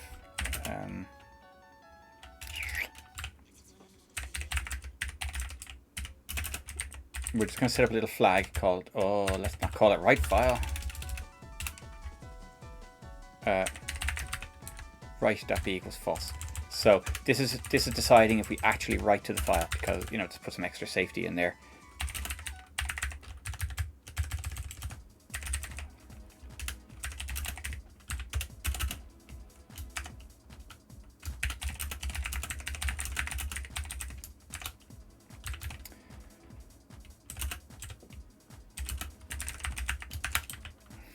Okay, and so what we'll do here is we'll say if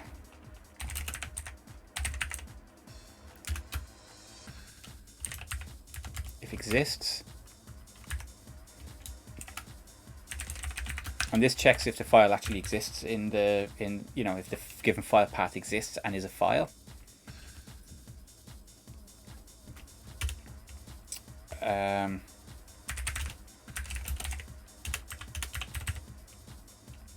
So if the file doesn't exist, we don't have to ask.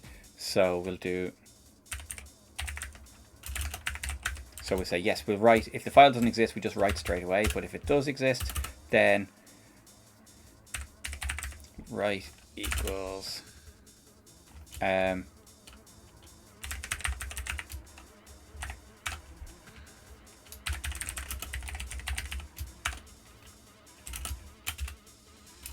then we'll do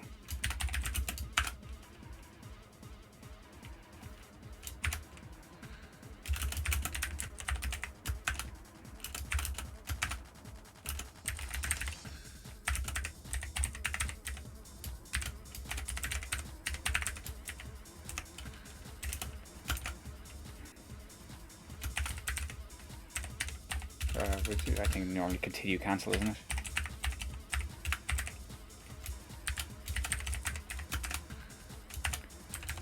And that'll give us a oh, I did it again.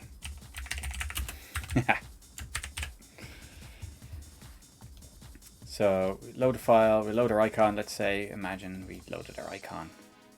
Okay, and there we go to save. And we go to save there. We can't double click it, but we click OK. Do we want to overwrite it? Yes. Save to file.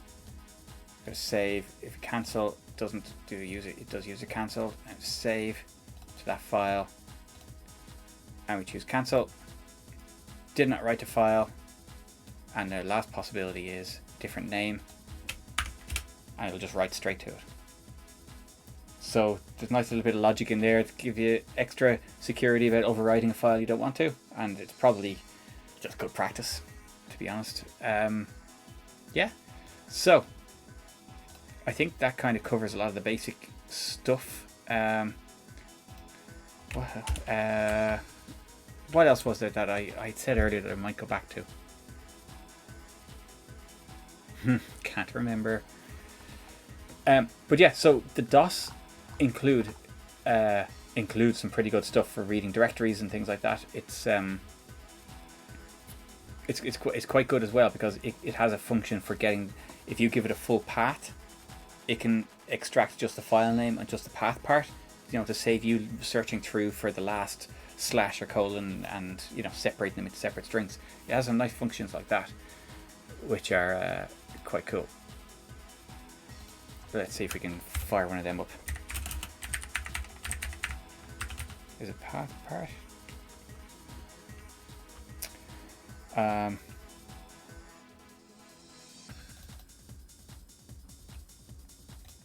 can't remember. Oh.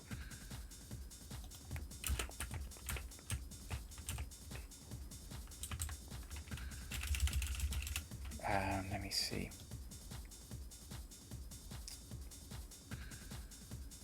browser. Oh, we already have it open somewhere, do we? Buried, because I don't have enough resolution. So let's go and look at the DOS library.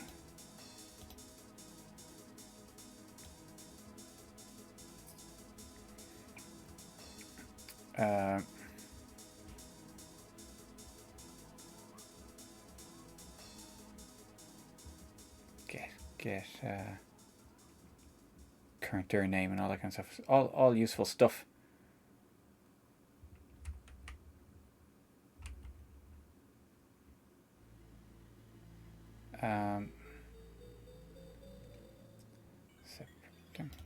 No, DOS library 2.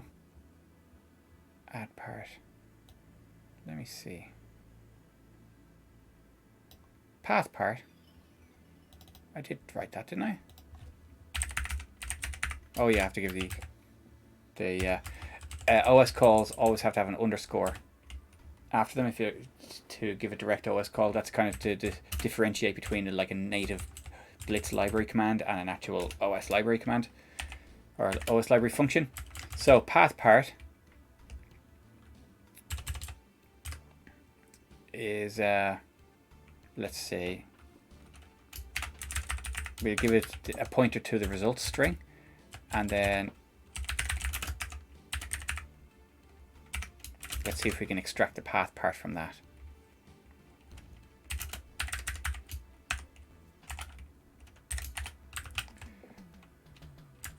Let's see if that works.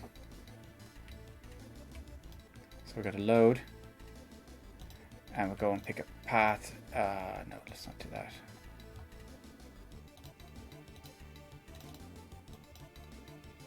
Path/frog library. No, that didn't work. It's almost the opposite of what we wanted. It is in fact absolutely 100%.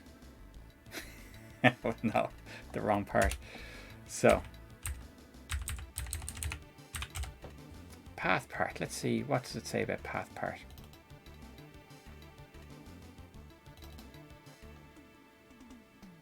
Split name.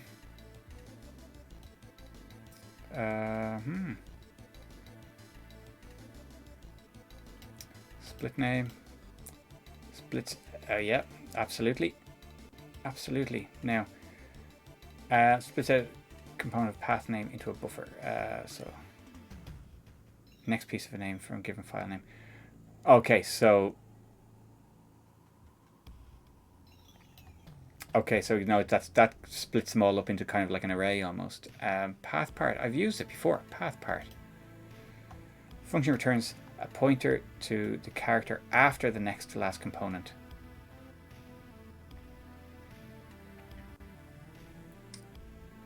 Okay.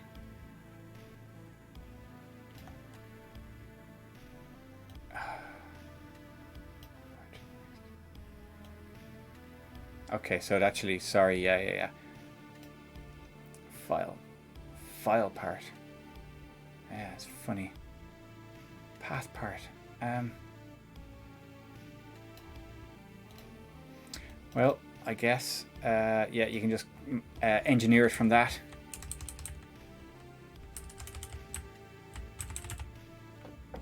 Dun, dun, dun. So what we can do is path is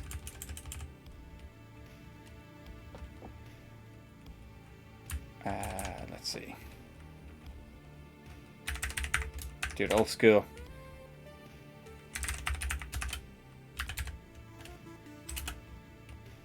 And then how many characters are we? So we are x minus.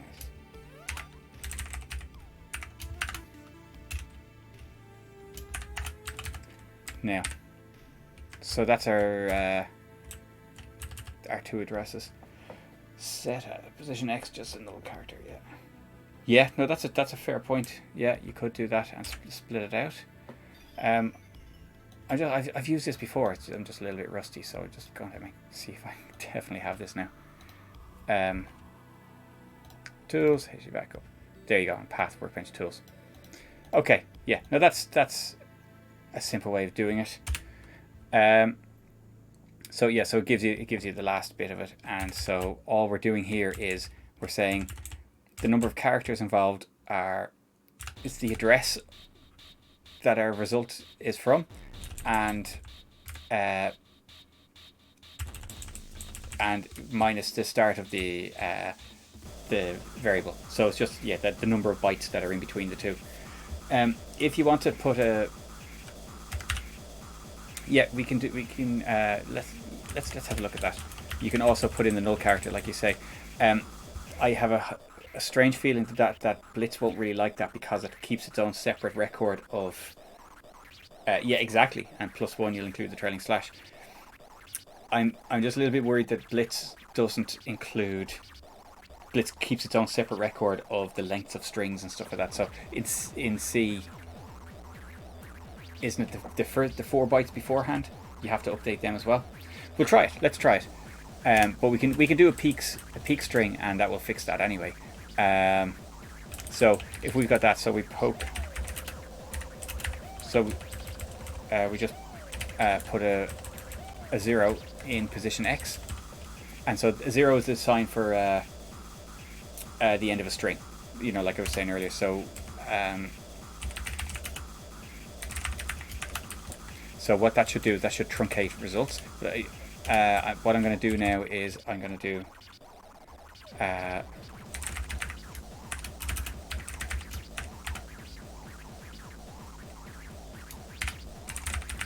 we're going to read results back into itself, and when you do that, it does search for the null. And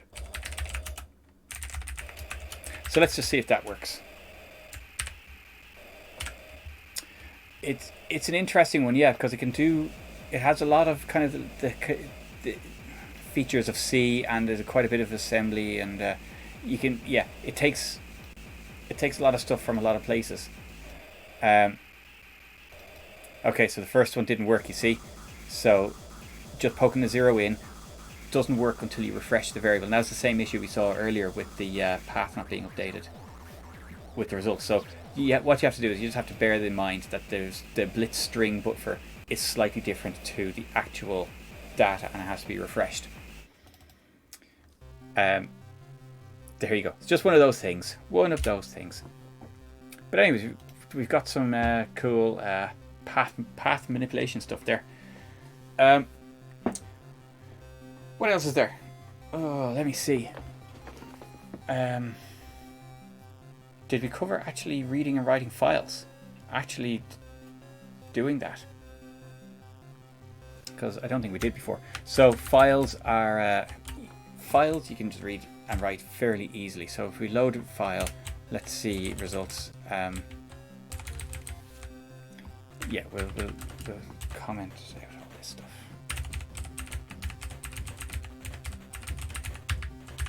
And full results. So so you've got some commands for opening files. You've got file.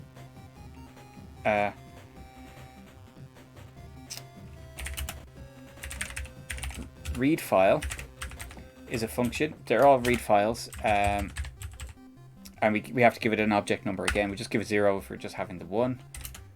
If you're copying from one file to another, you might have 2, so you'd use 0 and 1 or whatever, but that's the equivalent of a file handle in another language. So we're going to call it file 0, and so we have to check, because read file opens the file as read only, in which case it will fail if the file doesn't exist, or if the file is read protected, or if the file is already locked by something else, it will fail. Okay, so we always have to add some checks. So if read file, and then we'll do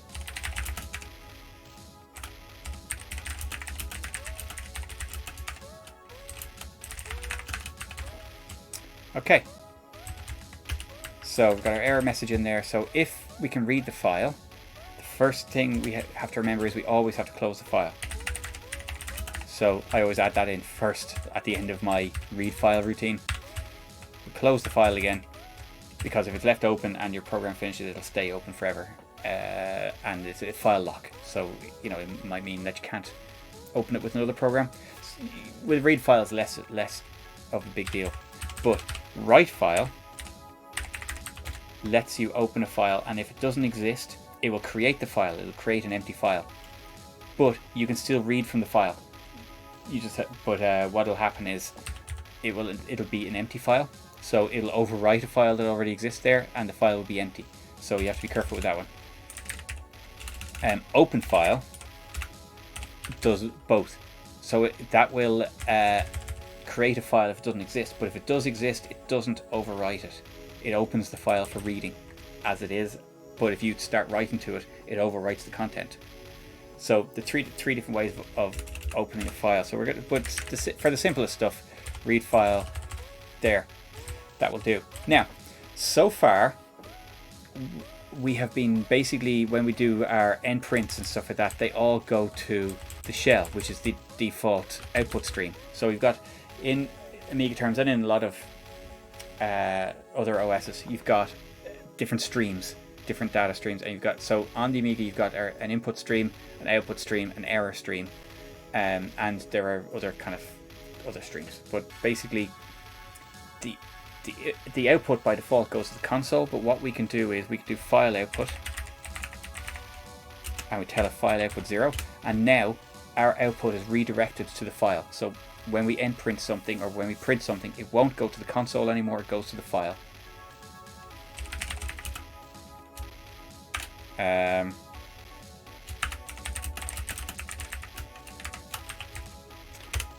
Close file 0, and then what we have to remember is we have to go back to, we have to redirect the output back to the default output, which is the shell or the console. If you don't do that, it tries to write to the file that's been closed, and at best you get an error message, but some of these old Blitz commands can just simply crash when you try to do something illegal like that. So there we go. So that will let us, oh yeah, sorry, I've got this all wrong. File input. File input, we're reading the file here. So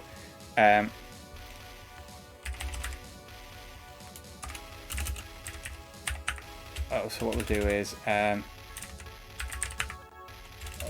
do it while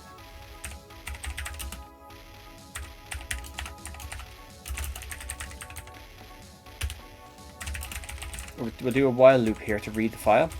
Okay, so what this will do is, we're assuming text files, reading binary stuff is a different story, but for now we'll just deal with text files. It's simple. EOF tells us whether we're at the end of the file or not.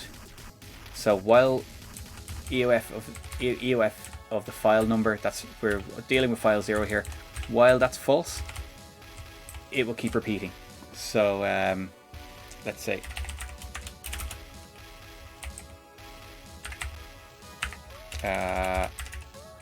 sorry, edit string. So this is, oh no, of course not. And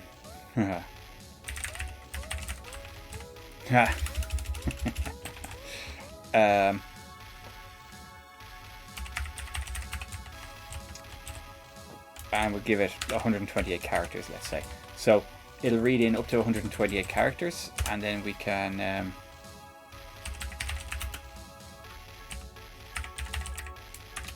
so this will just basically display a text file. Simple as that. And we will redirect our input. So what we're doing is we're taking the input stream, which is normally the keyboard, and we're redirecting it to file 0. And what we'll do is the edit function, the edit string function, takes an input until it reaches a new line character or an end of file character. And so that will read a single line into this string, and then we can print it out to the output, and that's it. So that will let us display a text file very, very simply. So load a file. Let's look at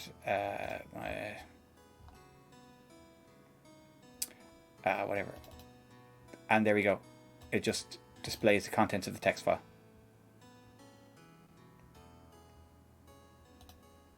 Okay, and then it gets to the end of the file and it quits and stops. So what we'll do is we'll do a similar thing down here, and if right, save the file, and we'll do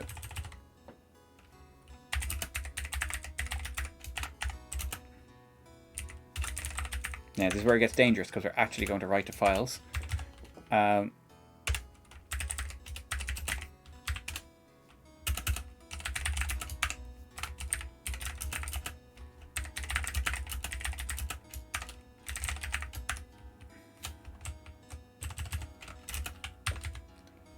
So we give it that, so we get a little error message, and now if we write to the file,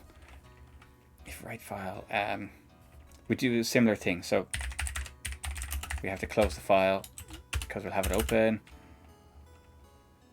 and we'll do redirect our output to file 0, and now all our print and imprints and stuff go to that file.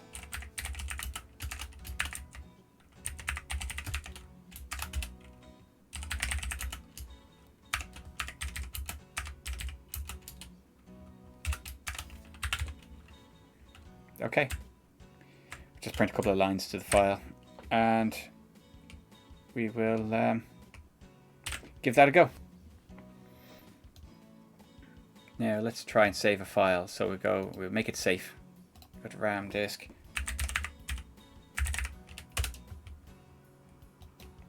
Now, saved a file. If we go and look at our RAM disk, we've got test.txt, and it has the stuff in there. Oh yeah, default output, well spotted. Yes, indeed. Well spotted, and yeah, that'll just save me falling down. Let's see what happens. Does it crash? Does it crash? It has crashed. That's why you need to reset your input and output streams. Because I've crashed now, because it's trying to write to a file that doesn't exist anymore. Hey! Well, let's do this then.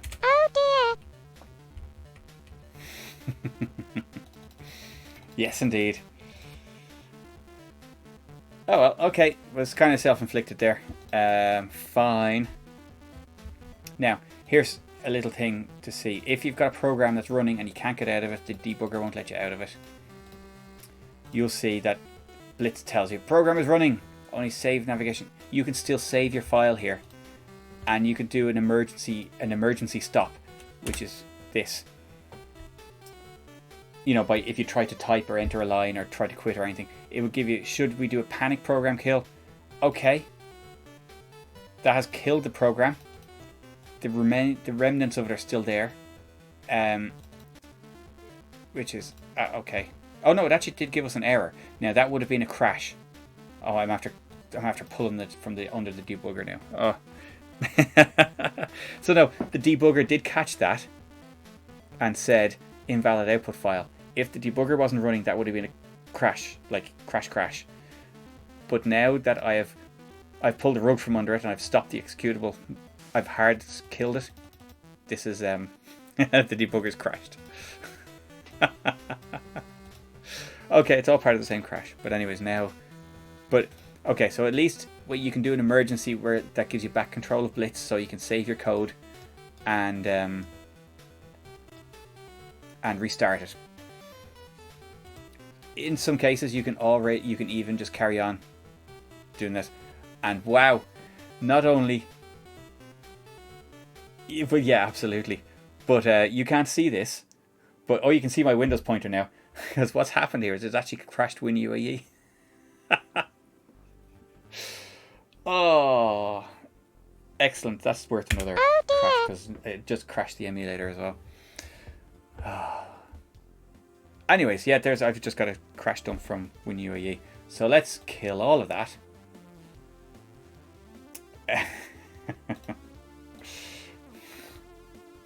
Epic. Anyway, talk amongst yourselves. But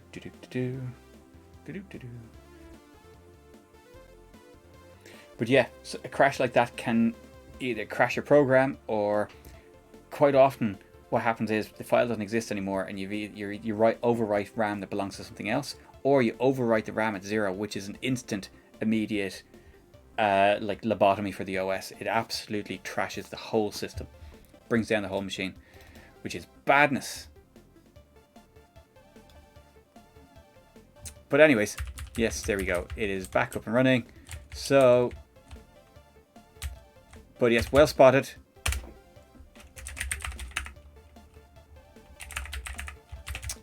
Well spotted, grey Amiga. That is excellent. And yes, so now it should work.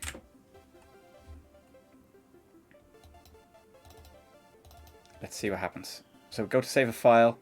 We'll say we won't save over any files because they already exist. RAM disk. Oh yeah.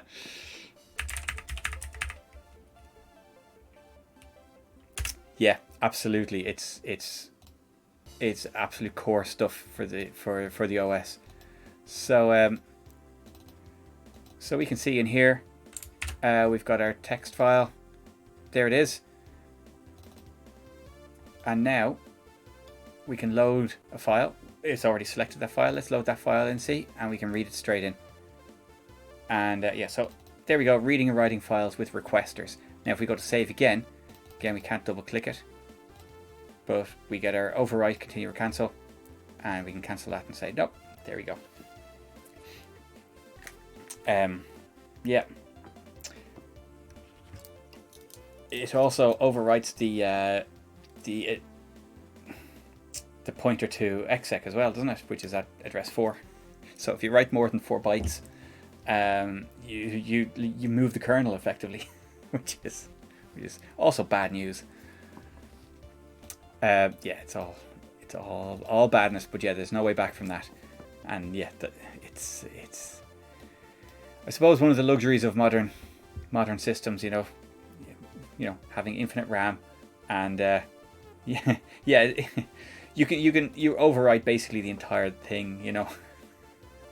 But yeah, infinite RAM, infinite CPU power, effectively, compared to the Amiga, and an uncrashable machine, effectively. Very, very, very hard to crash Windows or Linux at this stage. But anyways, there we go. Reading and writing files. What else were we going to look at? Was there anything else? Any suggestions? Any requests before I go? Or should we do another little bit? Or I think that's probably enough. But any quick requests there? Or any questions on what we've done? I'll upload this after onto YouTube as well, so it'll be there for forever. But yeah. But anyways, yeah, I'm on the Discord there. There's a Blitz Basic Discord. There's also the Amiga Tool Jam and Discord. So I'm on either of those if you have questions or whatever. But I'll upload the code onto the Blitz Basic Discord or somewhere. I'll put a link to it anyway. But yeah, cool. Let's see. Raid o'clock. Who have we got? Proton Fig popped in earlier. He is doing some roadcraft. He's doing yeah. So we've got, who else have we got? Nag Graham, Proton Fig. We have some votes. Yeah, we did see some crash. Yeah. Any requests for right? So what do we reckon, Graham or Proton Fig?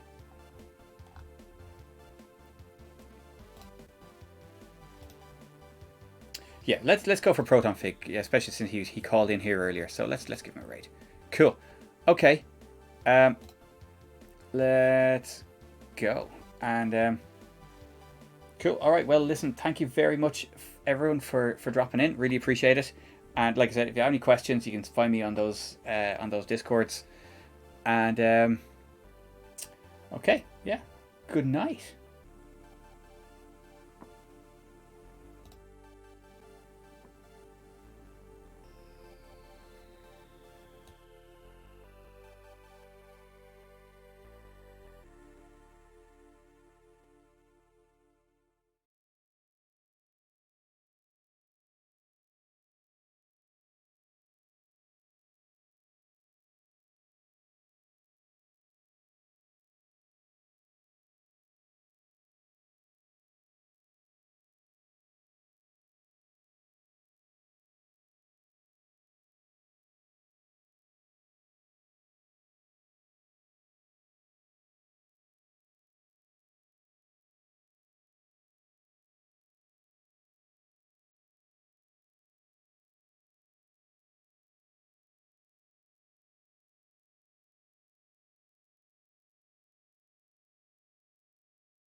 it's Addie.